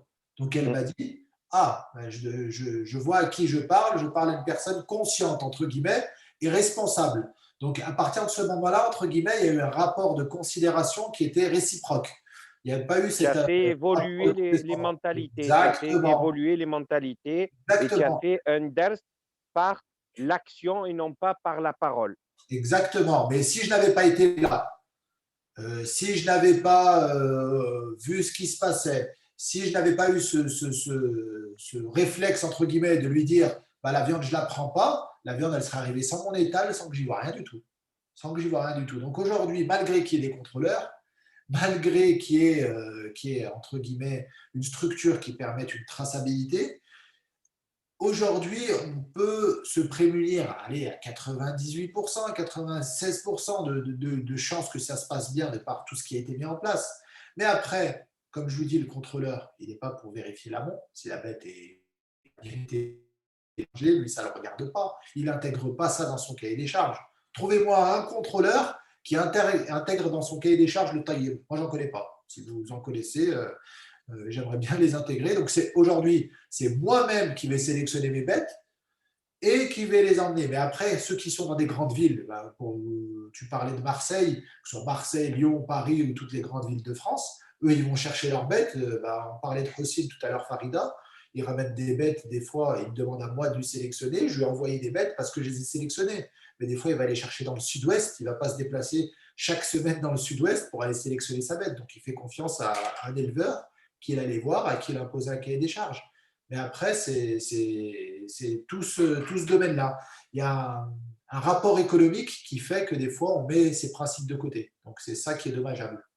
Ben, tu as tout à fait raison, Sofiane. Si tu me permets de terminer donc ma Et pensée, je t'en mon prie. témoignage, et je m'arrête, je vais être concis parce que les meilleures paroles, c'est les plus courtes. Donc, droit au but, comme on dit à Marseille, la qualité. La qualité, subhanallah, j'ai retenu de ce que tu dis, et c'est ce qu'il faut qu'on répète dans nos familles, dans nos mosquées, mangez moins, mais mangez mieux. Ça sera mieux pour votre santé, peu importe la qualité de la viande, parce que la viande trop en consommée, eh ben, comme tu as dit, les cancers colorectaux, ben, ça fait un malheur. Donc, moi, j'aimerais faire évoluer la mentalité des musulmans et de se poser la question sur la qualité. Comment nous, et on a parlé aussi d'acteurs économiques non musulmans dans la filière du halal, comment te constituer, toi maintenant, ça fait machallah 4 ans, il y a beaucoup de frères qui sont engagés comme toi au niveau national, pourquoi pas les regrouper, les fédérer et voir comment, en toute intelligence collective, on peut évoluer dans notre dîne, dans notre alimentation et dans notre business. Voilà. J'ai fini pour ma part. Alhamdulillah, merci de ton intervention. Je vais rebondir sur ce que tu viens de dire. Ce que tu viens de dire, c'est entre guillemets beau sur le papier, mais c'est très difficile dans la réalité. Je vais te donner un exemple. Moi, j'ai essayé donc d'aller dans le domaine du qualitatif vers l'excellence, hein. Je vais vous donner un exemple. Nous, on voulait proposer du foie gras. Donc, la question du foie gras, c'est une question qui est quand même épineuse dans notre communauté. Le foie gras, par le gavage et la souffrance animale, c'est un produit que moi, je ne vends pas sur mon étal. J'ai trouvé un producteur qui s'appelle Monsieur De Souza en Espagne, donc, que je suis allé voir et pour lequel je voulais me fournir en foie gras non gavé. C'est le seul foie gras non gavé au monde, donc c'est un foie gras qui vient dans des contrées et qui vient de se reproduire et qui se gave avant leur migration. Donc c'est un foie gras qui est bien moins gras que ce qui peut se vendre dans le commerce, mais qui n'est pas, gavé, donc qui ne souffre pas. Donc, sur le principe du halal et du tayyib, c'était pour moi, consciencieusement parlant, licite. Donc, je me suis tourné vers ça, sauf qu'il m'a dit, moi, j'ai l'exclusivité avec une boucherie musulmane sur Paris. Donc, je lui ai dit l'exclusivité, donc j'ai dit, c'est pas grave, je vais les appeler, est-ce que je les connais? Donc, effectivement, je les connaissais. C'est une boucherie qui a maintenant pignon sur rue sur Paris, c'est la boucherie des jumeaux. Donc, je les ai contactés et puis je leur ai dit, vu que je les connaissais, voilà, vous êtes sur ça. Sauf que malheureusement, aujourd'hui, c'est chacun prêche pour sa paroisse. Il y a une donnée économique, on y revient toujours. C'est-à-dire que le mec, s'il ouvre, on a encore cette vision limitée de se dire, ce que quelqu'un va me prendre, il va l'enlever de mon assiette. Mais en fait, c'est pas ça. La raison économique vaut mieux avoir une globalité économique, c'est-à-dire un poids économique de par justement cette fédération, qu'avoir justement un faible poids et se retrouver face à des industriels qui ne sont même pas musulmans, qui vont avoir justement ce choix, nous orienter vers de la crevure plutôt que de la bête de qualité, choisir les process d'abattage, nous limiter sur un process parce que voilà, ils décident qu'aujourd'hui le bio doit forcément recouvrir de l'électronarcose ou de l'étourdissement. Donc tout ça, en fait, aujourd'hui, du moment qu'on a une cacophonie et chacun prêche pour sa paroisse, on n'a pas de poids. On n'a pas de poids et c'est malheureux. Donc moi, j'essaye. C'est pour ça que les acteurs de ceux qui font du qualité, je les connais. Je les connais personnellement. Je suis allé les voir, je me suis déplacé pour d'abord les féliciter de leur démarche. Parce que voilà, et en plus leur dire qu'aujourd'hui, il y a de la place pour tout le monde. Parce que comme je vous dis, s'il y a un marché qui pèse 7 milliards, si aujourd'hui toutes les boucheries en France allaient sur le qualitatif, il y aurait quand même de quoi faire. Donc, économiquement parlant, c'est rentable. Sauf que tout le monde est dans l'expectative d'avoir peur, de se dire, voilà, si je lâche mon morceau de beefsteak, je vais couler. Donc, on est un peu dans cette... c'est la société en général qui est dans cette dimension individualiste qui nous perd. Donc, si tu permets, Sofiane, par exemple, toi, dans ta démarche, machallah, toi, tu es de Lyon. Et ton business de viande, il est à Lyon, Non, ou il est national. Non, non, non, il n'est pas à Lyon. Moi, mon business de viande, il est à Autun. Autun, à côté de Et tu es sur le net, on peut commander en ligne. Tu peux commander en ligne. Et donc, c'est pour ça, comme tu dis, alors, eux, qui que ce soit que tu vas démarcher, vu que tout le monde est sur le même schéma économique du net, ils pensent peut-être que ça va être un préjudice pour eux, si tu essayes Exactement. de fédérer, si j'ai Exactement. bien compris. Hein? Exactement. Voilà. Exactement. Donc, je ne sais pas, mais moi, je suis peut-être… Ah, excuse-moi. Oui, Comment? pardon, sauf que c'est parfaitement ridicule ce raisonnement individualiste. Il est Voilà, non et ouais, seulement tu as raison, individualiste, Farida. et surtout abruti parce qu'une personne ne peut fournir que ce qu'elle peut fournir. Et plus on sera nombreux, plus il y aura une clientèle qui se développera. Ce n'est pas en restant seul dans son coin qu'on peut envisager le développement d'un réseau à la fois de production et de distribution d'une authentique viande halal. Donc, c'est vraiment les gagnes petits et les courtes vues qui s'égarent toujours dans les mêmes impasses. Moi, je pense qu'il nous faut des gens comme Sofiane, Inch'Allah, que Dieu lui apporte la réussite dans son domaine et qu'il nous ouvre les yeux concernant la… Je ne suis pas le seul, Farida. Je ne suis pas le seul. Mais aujourd'hui, comme je te dis, c'est surtout la dimension globale. Les gens qui sont bouchés, on parlait des jumeaux, les jumeaux font de l'excellent travail. Excellent travail. Est-ce qu'il serait possible, avec ceux qui sont déjà sur la même longueur d'onde, d'envisager une petite coordination qui n'aurait pas beaucoup… Je suis dans cette démarche, Farida, c'est-à-dire que je suis dans cette démarche d'essayer de produire de la production, et cette production ne sera pas exclusive pour mes boutiques, ma boutique, elle serait justement globale pour permettre justement à ce que toutes ces boucheries-là puissent venir imposer leur cahier des charges sur un produit plutôt qu'un autre, etc. Et pour permettre de globaliser. Et surtout le label, moi ce que j'attends, c'est qu'il y ait ce label-là qui vienne reconnaître, entre guillemets, une viande halal et taillée. Moi, je suis pour ça. Mais bon nombre d'acteurs, ne serait-ce que les mosquées, qui ont aujourd'hui trouvé un volet très lucratif de par ce domaine-là. Moi, je vous donne un exemple. Moi, étant donné que j'ai voulu être boucher, j'ai aussi voulu être sacrificateur pour pouvoir maîtriser mon sujet. J'ai passé mon diplôme de sacrificateur. Pour ce faire, ils nous demandent des attestations OPA, RPA. Ça veut dire quoi? Opérateur protection animale ou responsable protection animale. C'est le cahier des charges qui est imposé par le ministère de l'Agriculture pour pouvoir officier en tant que sacrificateur dans le cadre du… Donc, en ayant voulu faire cette formation-là, je me suis heurté au domaine lucratif, donc au domaine des mosquées. La mosquée de Lyon, qui est la mosquée de ma ville, n'a pas voulu me faire passer l'OPA et me donner une carte de sacrificateur. Pourquoi? Parce que selon eux, s'ils me divulguaient ça, il fallait que je travaille pour eux. Pour revenir aussi, ça c'est un exemple. Deuxième exemple, j'ai AVS, donc ne connaissant rien à la viande. Quand je me suis installé, j'ai sollicité l'organisme AVS. Pour moi, je ne connaissais qu'AVS dans le domaine de la certification. Et donc, je me suis dit, je vais solliciter AVS pour qu'ils viennent, parce qu'il y a des boutiques, je sais, qui sont exclusivement AVS. Donc, ils viennent et puis ils contrôlent, ils font le contrôle de A à Z et puis ils fournissent les produits, etc. Je suis rentré dans cette démarche. Donc, j'ai appelé une personne, un responsable d'AVS, qui est aussi de Lyon, donc de ma ville, que je connaissais aussi, à qui j'ai dit, voilà, il faut que j'ai l'ambition d'ouvrir une boucherie, il y a une communauté musulmane dans ma zone, il n'y a pas de boucherie et l'objectif, c'est justement de pouvoir leur fournir une viande qui soit et de qualité et certifiée par vos soins. Donc, vous savez ce qu'ils m'ont répondu? Ils m'ont répondu, t'es bien gentil, Sofiane, c'est bien beau ce que tu nous racontes, mais il y a combien de boucheries autour de toi? T'es la seule? Ah on est désolé, nous, c'est pas rentable pour nous. On parle de rentabilité. Donc, quand cet organisme AVS m'a dit ça, j'ai dit,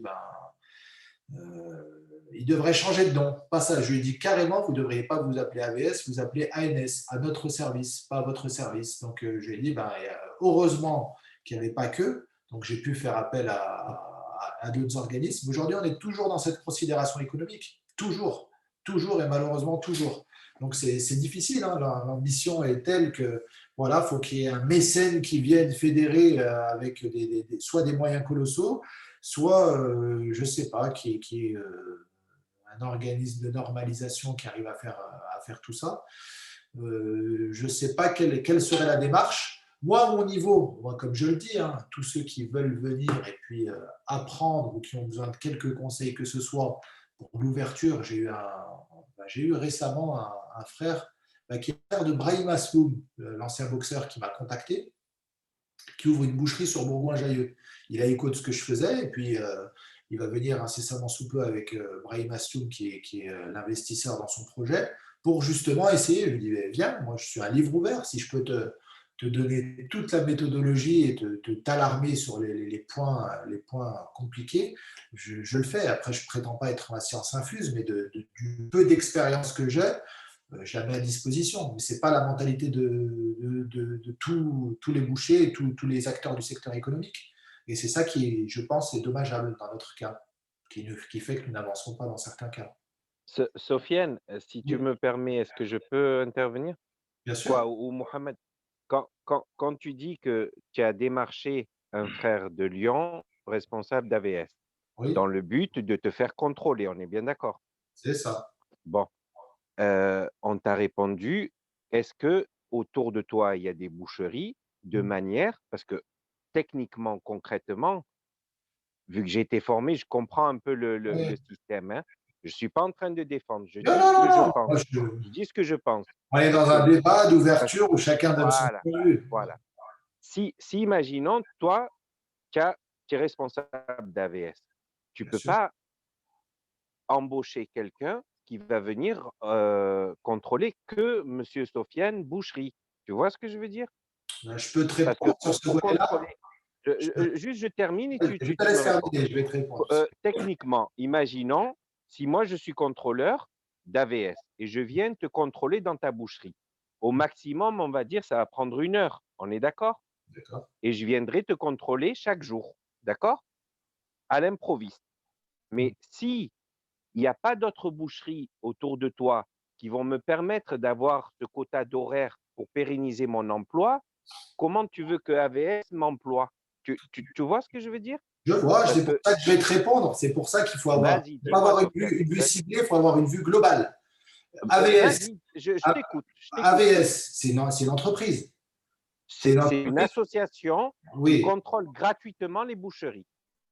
jusque-là, je te suis. Donc, pourquoi j'emploie le mot entreprise, c'est volontaire. Une entreprise, elle a une balance commerciale, c'est-à-dire qu'elle doit, entre guillemets, équilibrer son budget à l'année. On est d'accord? On est tout à fait d'accord et D'accord. le schéma d'association n'empêche pas d'être mené comme une entreprise. Excusez-moi.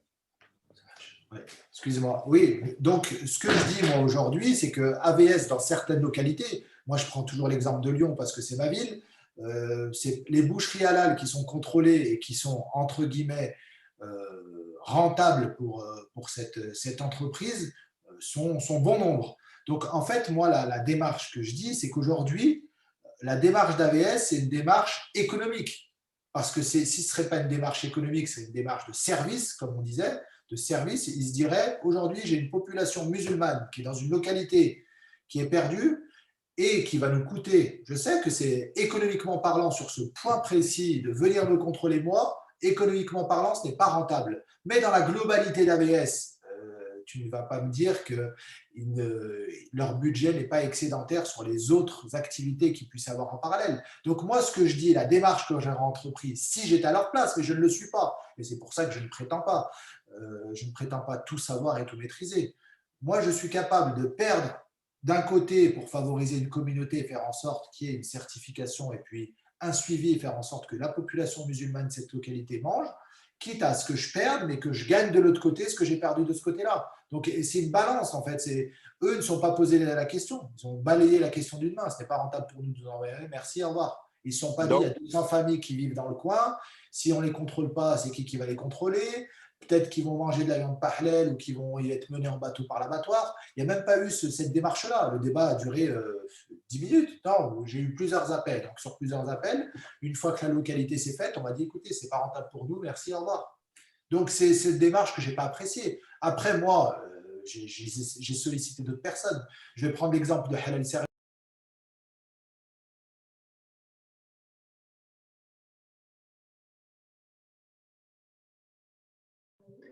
Tu as désactivé ton micro, Sofiane. Oui, on t'entend plus. Désolé. Ouais, désolé. Donc, je te disais que Halal Service, par exemple, pour le citer, ce n'est pas du tout rentable pour lui et son entité est moins grosse et je pense qu'économiquement, il pèse moins qu'AVS et pourtant, il s'est déplacé et il s'engageait à se déplacer à chaque fois que j'en aurais besoin.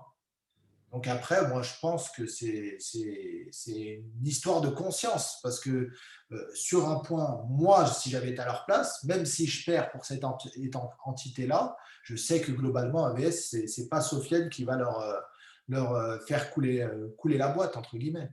Donc, et surtout qu'avec le bénéfice que ça apporte à la communauté, c'est une question qui n'aurait même pas dû être mise sur la table. C'est une question qui n'aurait même pas dû être mise sur la table. Après, je ne sais pas comment ils prennent leur décision et je ne suis pas là à leur jeter la pierre. Hein. C'est juste un constat que j'ai fait à mon niveau. Donc, c'est pour te dire que les considérations économiques sont prépondérantes, malheureusement, que ce soit pour fédérer les boucheries, que ce soit pour la question du halal, que ce soit pour tout. Elles passent malheureusement avant toutes les autres places. Et je t'ai donné l'exemple avec AVS, que c'est ce qui a fait qu'ils ne sont pas venus me contrôler. En tout cas, si je puis me permettre, moi je fais. Inch'Allah, on fait tous. Barakallahu fik, akhi. C'est parce qu'il y a deux autres frères là, qui ont pris la main aussi, qui veulent attendre pour la question. Si tu me permets, je fais juste un doua court. Ya Allah, donne à notre communauté des gens purs qui vont la relever, Inch'Allah. Inch'Allah, amin. C'est tout, j'ai fini, excuse-moi. Barakallahu fik, akhi al-karim. Au plaisir. Barakallahu fik, akhi Jamal. On va prendre la question suivante. C'était Léo Abdallah. Et on a aussi Mahmoud qui parle de livraison. Barakallahu fik d'être ici, Mahmoud. Donc, on va commencer par le frère Léo Abdallah. Salam alaikum. Salam alaikum. Salam alaikum. Tu peux activer ton micro? Ouais, ok, c'est fait. Salam alaikum wa rahmatullahi wa barakatuh. On remercie Allah de nous avoir donné l'occasion de pouvoir se réunir, alhamdulillah. Et donc, du coup, je vous remercie aussi à tous les participants de pouvoir donner leur avis. Merci Sofiane pour ce que tu nous as partagé. Donc, par rapport au sujet, donc, je vous remercie de bien distinguer effectivement le halal du taïb. Le halal répond à des enjeux techniques, juridiques. Le taïb va au-delà, puisque effectivement, il s'agit pour nous d'exceller et de tendre à l'ihsan, comme Allah nous le demande dans sa noble religion. Donc, ça, c'est important parce que du coup, le musulman, dans le marché du halal, qui est un marché finalement comme les autres, donc ce n'est pas étonnant que l'on ne le maîtrise pas, qu'il ne nous appartienne pas. Le musulman, ben, lui, est un consommateur comme les autres, quoi. Donc, on peut questionner l'ambiguïté un petit peu du musulman dans son rapport à la consommation en général. Cela, pour moi, signifie que la question du halal est à aborder à tous les niveaux, à tous les maillons de la chaîne. Donc, la question du contrôle est un maillon. La question des process en amont et des process en aval de la distribution de l'élevage sont aussi à questionner. La question du consommateur qui est primordiale est à questionner et je suis plutôt pessimiste à ce niveau-là parce que les consommateurs, nous sommes des consommateurs comme les autres et ce n'est pas parce qu'on est musulman qu'on se distingue. On rentre dans les critères très matérialistes de notre rapport à la consommation et ça sera très difficile de faire évoluer les mentalités. Toutefois, effectivement, il y a dans notre génération ou les générations à venir des personnes qui seront davantage sensibles à la cause animale, davantage sensibles à la qualité qui a été abordée et effectivement, c'est avec eux qu'il faut chercher à ihsaniser.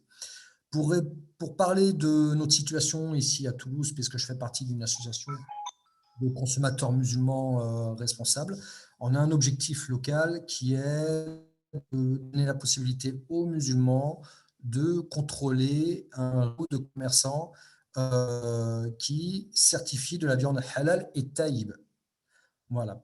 La réalité, c'est que ceux qui font du halal et du taïb sont minoritaires et qu'il va falloir aussi faire entrer, tenir compte des bouchers qui font du halal dans la vision un petit peu globale que l'on comprend actuellement. Ce que j'aimerais savoir de Sofiane, et ça prendrait trop de temps à expliquer ce soir, c'est pour ça que je ne vais pas monopoliser la parole, c'est de comprendre comment est-ce qu'il maîtrise son processus de A à Z. Donc, si à ce moment-là, j'aimerais pouvoir rentrer en contact avec lui ou savoir s'il y aura d'autres sessions d'échange qui nous permettront d'approfondir ces questions-là, parce que je me considère, tout comme vous, un simple consommateur en bout de chaîne et qui a un poids économique qui lui échappe complètement, malgré tout, qui puisse faire peser la balance du bon côté pour soutenir justement des commerçants professionnels, des vrais professionnels de la boucherie, des consciencieux et des gens qui, comme nous, sont sensibles à des questions d'éthique à travers la consommation, dont la viande finalement n'est qu'une toute petite partie, mais qui est assez révélatrice de nos comportements en général. Voilà, donc ma question c'est celle-là, Sofiane, est-ce que vous accepteriez que l'on puisse rentrer en contact pour que je puisse davantage comprendre comment vous fonctionnez, savoir sur quelle base, en quoi ça pourrait nous servir, nous, en voulant créer un comité local de contrôle de commerçants ici à Toulouse. Merci et barakallah fikoum à tous. Avec plaisir, Harry. Donc, c'est avec plaisir, comme je disais, moi, si je peux donner mon expérience et mon expertise sur ce sujet, aussi petite soit-elle, c'est avec plaisir. Donc, on peut échanger le contact. Donc, je transmettrai Mohamed si veut que c'est lui. J'ai mis le lien de Saveurs et Traditions sur le groupe. Je vais le remettre là. Comme si je présume qu'il y a un contact sur le site. Oui, il y a un contact. Il y a un contact. Après, tu peux transmettre au frère s'il veut mon contact personnel, mes coordonnées, histoire qu'on puisse s'organiser pour pouvoir se voir et puis que je puisse l'inviter ici à voir et puis consommer nos produits bienvenue pour qu'il puisse goûter ce qu'on propose. Inch'Allah, Inch'Allah. Il y avait Barakallahu Fik, donc Mashallah. Il y a encore le frère Malek, je pense. Ensuite, on va terminer, que ça va dépasser la session. Salam alaikum, Akhi Malek. Salam alaikum. Alaikum salam. Donc, déjà, barakallahu fikoum à vous en tant qu'organisateur pour ces assises que vous faites quotidiennes. Je ne suis pas forcément toujours d'accord avec les invités, mais en tout cas, aujourd'hui, on peut au moins relever la pertinence de la diversité, en tout cas, dans le choix. Aujourd'hui, je me permets d'intervenir, alors que habituellement, je ne le fais pas spécialement parce que je connais assez bien le domaine du halal. Et autant, il y a beaucoup de choses que j'ai beaucoup appréciées dans ton discours, hein, Sofiane. Je peux te tutoyer. Hein. Et si je devais retenir une chose, c'est ce que tu as dit, c'est la question du mimétisme et de la formation. Et ça, c'est un vrai problème dans la communauté musulmane, hein, qu'on copie, et souvent on le copie mal, et on ne prend jamais le temps de se former. Et donc, c'est pour ça que je vais peut-être paraître un peu difficile, un peu dur sur les propos là, parce que justement, pour quelqu'un qui dit ça, c'est important d'être très précis. Je ne vais pas revenir sur ce qu'a dit le frère Jamel sur la question d'AVS. AVS n'est pas une entreprise, c'est une association et le contrôle en boucherie est gratuit en fait. Donc, ce n'est pas lucratif. C'est déjà une activité où ils sont à perte. Donc, c'est pour ça qu'ils ne se permettent pas de contrôler les boucheries en dehors du réseau Île-de-France et Lyon. Bon, je ne travaille pas pour eux, mais les ayant audité et avoir affaire à eux à plusieurs reprises et en étant analysé de manière très précise leur process, c'est déjà une activité à perte. Donc, il faut faire attention à être précis quand on dit qu'il pourrait faire d'autres efforts encore pour aller contrôler des boucheries en dehors de ce secteur-là. Après, je ne sais pas avec qui tu as eu affaire en particulier et comment il t'a répondu, mais c'est juste d'être précis. Moi, je voulais revenir sur deux aspects. Donc, j'avais posé la question, c'est comment tu t'assures justement par rapport à la question de l'étourdissement et d'électronarcose, donc tu as parlé de Hal Service. Donc, bon, si c'est eux qui te certifient ta viande de manière quotidienne, bon, du coup, je les connais aussi. Donc, si c'est eux, donc, la question ne se répond pas. Là, c'est pas seulement eux, moi, qui me certifient. J'ai D'accord. un certificateur, comme je te dis, je suis formé moi aussi au sacrifice. Donc, moi, c'est très rare, voire exceptionnel que je puisse assister, mais j'ai des personnes qui sont là-bas sur place, donc qui assistent à l'abattage, et j'ai des personnes qui travaillent chez moi, qui sont salariés chez moi, qui Donc, ouais, tu fais de l'autocertification, du coup, donc tu t'assures toi-même. la certificat. Je parle du bovin. Quand je parle du bovin. Ouais, et quand c'est justement Halal service, volaille. domaine volaille, la volaille, c'est halal service. D'accord, d'accord. Voilà, c'est halal service pour la volaille. Mais pour toute la question bovine, c'est soit moi qui fais contrôler, soit Ouais. De manière, les volumes permettent justement l'autocertification pour ces bêtes-là. Donc, oui, oui, donc, comme je t'ai dit, je connais les personnes responsables de l'abattoir qui voilà, sont des personnes que je connais. Le sacrificateur, c'est une personne aussi que je suis allé voir à plusieurs reprises de manière inopinée également pour voir son process. Et puis, j'ai une personne qui est là-bas sur place et salariée de chez moi qui officie pour le contrôle. Donc, pour s'assurer que les bêtes ne sont pas étourdies, de toute façon, elles ne le sont pas. Donc, du coup, ça répond à ma question. Ma deuxième question n'a pas lieu d'être. Du coup, si tu passes la question de l'étourdissement. Moi, là, je voulais plus revenir sur le débat sur la question parce que tu avais abordé la question d'AFNOR. Et ayant travaillé sur cette charte, c'est 2015, il me semble, elle a été annulée. Et du coup, je voulais préciser que c'est pas les trois grandes mosquées qui ont fait. Comment? je me souviens plus, je sais que j'avais le sujet. En fait, c'était pour la première fois, c'était chapeauté par le CFCM et c'était une des rares fois où ils avaient fait entre guillemets quelque chose de bien dans l'Union, où ils avaient réussi à se mettre d'accord sur une charte. Et il y avait du coup, c'était chapeauté par le CFCM. Il y avait les trois grandes mosquées, il y avait aussi les plus grands, enfin les grands certificateurs. Il y avait aussi des associations de consommateurs musulmans, notamment comme Sitcom, etc. Et c'était. Non, justement, il n'y avait pas Sitcom, pardon. Sitcom et l'Union française des consommateurs avaient mis en place une campagne comment Dénigrement, je ne sais pas. pour faire signer les gens, en fait, contre cette campagne, contre AFNOR.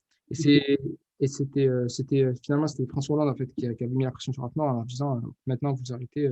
Il n'y a pas de, on se met pas d'accord. Et c'était une bonne chose. Pourquoi? Parce que le fait d'aller vers une normalisation du label halal va faciliter en fait l'industrialisation du halal et va mener à tirer le halal pas vers le taïeb et pas vers le certifié, mais vers l'industriel et le pas taïeb en fait. Et là où nous on doit travailler, justement, c'est ce que tu fais toi, c'est l'autocertification, la certification directe, sans passer par des tiers ou par des tiers de faible taille, et sur de la proximité. C'est-à-dire que quand on a des bouchers qui vont contrôler, qui vont choisir leurs bêtes, qui vont s'assurer de la traçabilité, parce que comme ils sont sur des faibles volumes, parce qu'ils sont sur des process courts, en fait, où on a moins d'intermédiaires, ben, là, on s'assure de la qualité, on s'assure du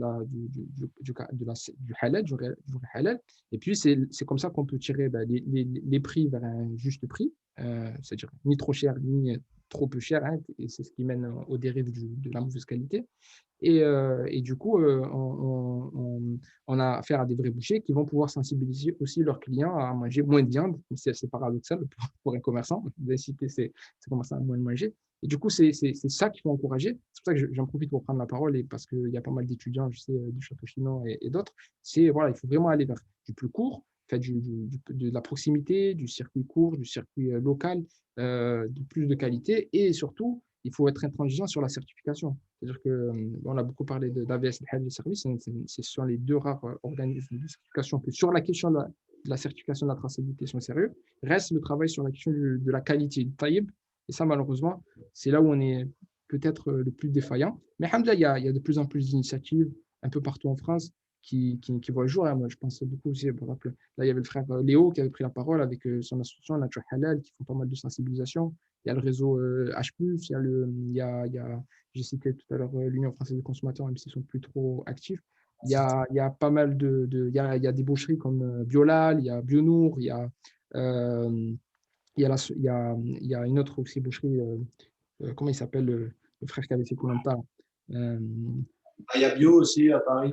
Voilà, c'est tout un réseau de bouchers qu'il faut inciter.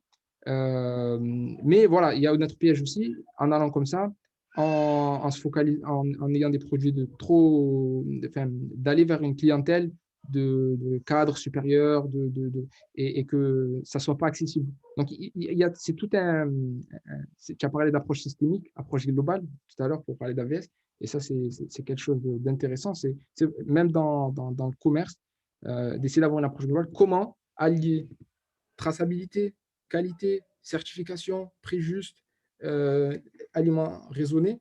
Et ça passe par la formation. Et donc, voilà, pour avoir employé ces termes. Et j'incite vraiment à ceux qui nous écoutent, etc., vraiment de la rigueur dans la formation, dans l'apprentissage, pour pouvoir être précis quand on parle et d'être précis quand on travaille, surtout quand on a des entreprises, quand on a des centres de formation, quand on est responsable associatif ou professionnel ou peu importe. Excusez-moi pour la longueur de mon... En tout cas, barakallahu fik, j'espère qu'Allah mette la baraka dans ton commerce et qu'il le mette dans le commerce de tous les gens qui sont sincères, et même ceux qui ne le sont pas, mais qui ne fraudent pas au moins. Barakallahu fik, Akhil Karim. Alors, on va pas tarder à clôturer. Il y a une dernière question du frère Mahmoud. Je ne sais pas si tu te souviens, il était étudiant ici avec nous à Château-Chinon. En fait, il est intéressé, lui, pour de la livraison de viande de qualité dans son secteur. Il demande à quand tu pourras le faire, Inch'Allah. Car là, actuellement, ils sont souvent livrés. Leur viande, elle vient d'Espagne, voilà. Qui ça? Mahmoud. Oui, donc ils viennent, je n'ai pas entendu la fin, ils viennent d'Espagne, c'est quoi que tu dis? La viande de qualité, c'est souvent issu d'Espagne, chez eux. Ah, c'est souvent issu d'Espagne, oui. Il y a la région de la Galice qui fournit des bêtes extrêmement qualitatives. Mais après, il n'y a pas besoin d'aller jusque-là pour avoir des bêtes de qualité. La cousine de la blonde de Galice, c'est la blonde d'Aquitaine. Et elle fournit. Après, c'est pas seulement, on n'a pas abordé ce facteur-là. Qu'est-ce qui fait qu'on a une bonne viande dans notre assiette? Il y a plein de facteurs qui rentrent en ligne de compte. Comme on l'a dit tout à l'heure, c'est la première, c'est la race de la Salam bête. alaikum. Salam. Ouais, salam alaikum, c'est Mahmoud. En fait, Mohamed n'a pas compris ma question. Allez, C'est vas-y. Sofiane. Déjà, je voulais te féliciter pour ta boucherie que j'ai vue naître à l'époque quand j'étais étudiant à Château-Chinon. En fait, ma question, c'est que je te demandais quand est-ce que tu pourras vendre tes produits qu'on a goûtés, alhamdoulilah, ils sont de qualité, à la France entière. Parce qu'aujourd'hui, tu sais que tu livres tous les vendredis à Château-Chinon avec le camion, que tu livres un peu à côté d'Autun, mais on n'a pas la chance, nous, d'avoir tes produits ici dans le sud de la France. Alors, alhamdoulilah, on arrive à avoir de la viande halal certifiée AVS, Shahada, tout ça, mais essentiellement, la viande qui est disponible ici dans les bouchers dans nos patelins, dans nos campagnes, c'est surtout de la viande issue d'Espagne et qui n'est pas de qualité. Et bien souvent, ce n'est même pas des races à viande. Ouais. Barakallahu fik, c'était ma question. Je vais répondre à ta question. La question est simple. Si je n'ai pas encore développé ce volet-là, volet national, c'est pour deux raisons.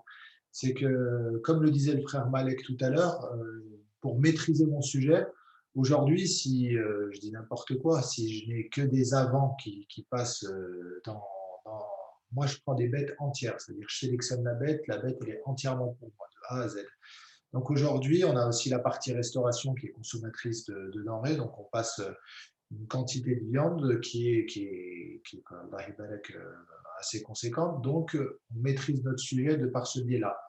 Le fait, en fait, il faut qu'on développe le process, et c'est pas simple, déjà le process du net, donc ça a été fait, on a créé un site qui nous permet de regrouper à la fois la partie boucherie et la partie restauration, mais également pouvoir livrer on a déjà l'outil pour pouvoir le faire avec ChronoFresh. Donc, j'ai déjà des contacts, on a déjà contractualisé pour pouvoir le faire à l'échelle nationale. Mais c'est moi, entre guillemets, qui n'ai pas encore validé cette échelle nationale parce que ça demande de la gestion.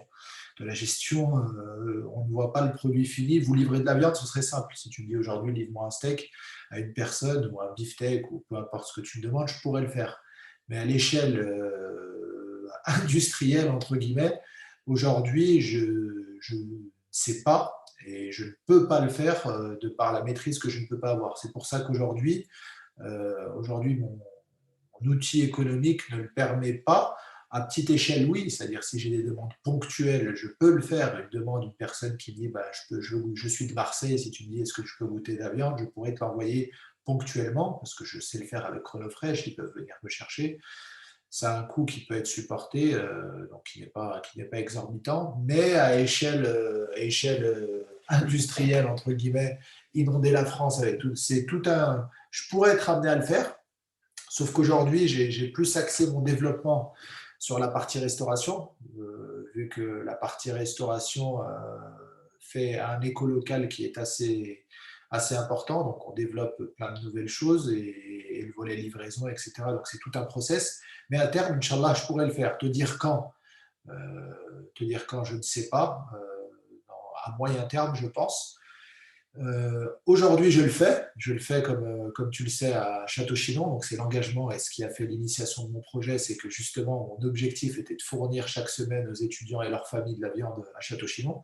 Donc, c'est un engagement personnel qui, alhamdoulilah, j'ai pu tenir pendant 3 ans. Donc, chaque semaine, je vais fournir tous les vendredis ou tous les samedis de la viande individuellement. Donc au départ, je le faisais par le biais d'un camion. Là, je le fais directement individuellement avec des commandes qui sont passées. Donc on essaye petit à petit d'améliorer ce process pour faire en sorte que les gens puissent commander par le net. Une fois que ce sera éludé à l'échelle de Château-Chinon et que ça pourra se faire localement aussi, je pourrais aller à l'échelle nationale. Mais te donner une date précise, non. Mais si tu veux d'ores et déjà, pour ceux qui sont là et qui souhaitent goûter nos produits et qui ne sont pas du coin, on peut d'ores et déjà leur donner des échantillons pour qu'ils puissent apprécier et puis pouvoir être sensibles à ça et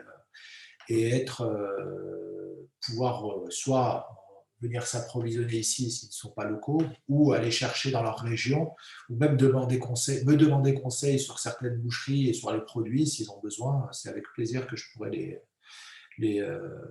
conseiller. Moi, l'idée que j'ai, pour moi, la consommation raisonnée, c'est pas d'aller chercher une viande avec toute la consommation carbone, d'aller chercher une viande à Autun pour la ramener à Marseille. C'est plutôt de faire en sorte de trouver localement la boucherie, faire écho ou sensibiliser des personnes qui le sont. Moi, je serais plus de.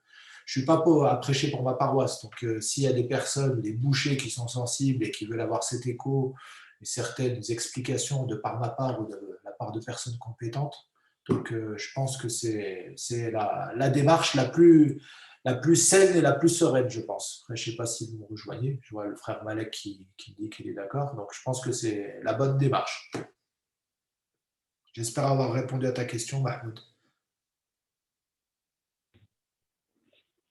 Oui. Je ne sais pas s'il est encore là, le frère Mahmoud. Barakallahu fik. Ouais, Barakallahu fik, c'est Sofiane. Oui, tu as raison. Après, il faut trouver les bouchers qui soient Mais sur sensibles Marseille, à. sur Marseille, Non, moi, je ne suis pas à Marseille. Je suis entre Avignon et Montélimar. Je suis dans la campagne, moi. Avignon et Montélimar. Eh bien, Ouais, Inch'Allah, mes coordonnées auprès de Mohamed, je te donnerai des contacts. Je connais des personnes. Inch'Allah, avec plaisir. Taïb. Et qu'Allah vous facilite. Barakallahu fik. Wa fikoum baraka les frères.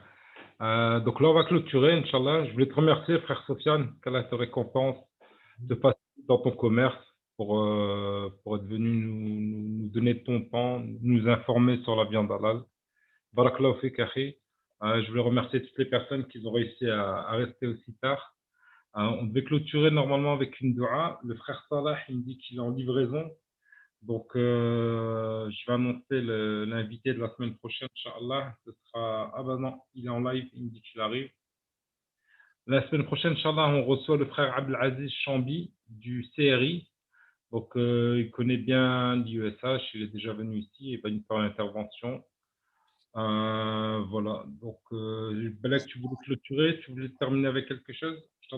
Et remercier tout le monde pour leur écoute et puis répéter, vous remercier de votre présence, de votre écoute. Et puis, comme je vous l'ai dit au départ, je vous le répète, c'est sur certaines positions.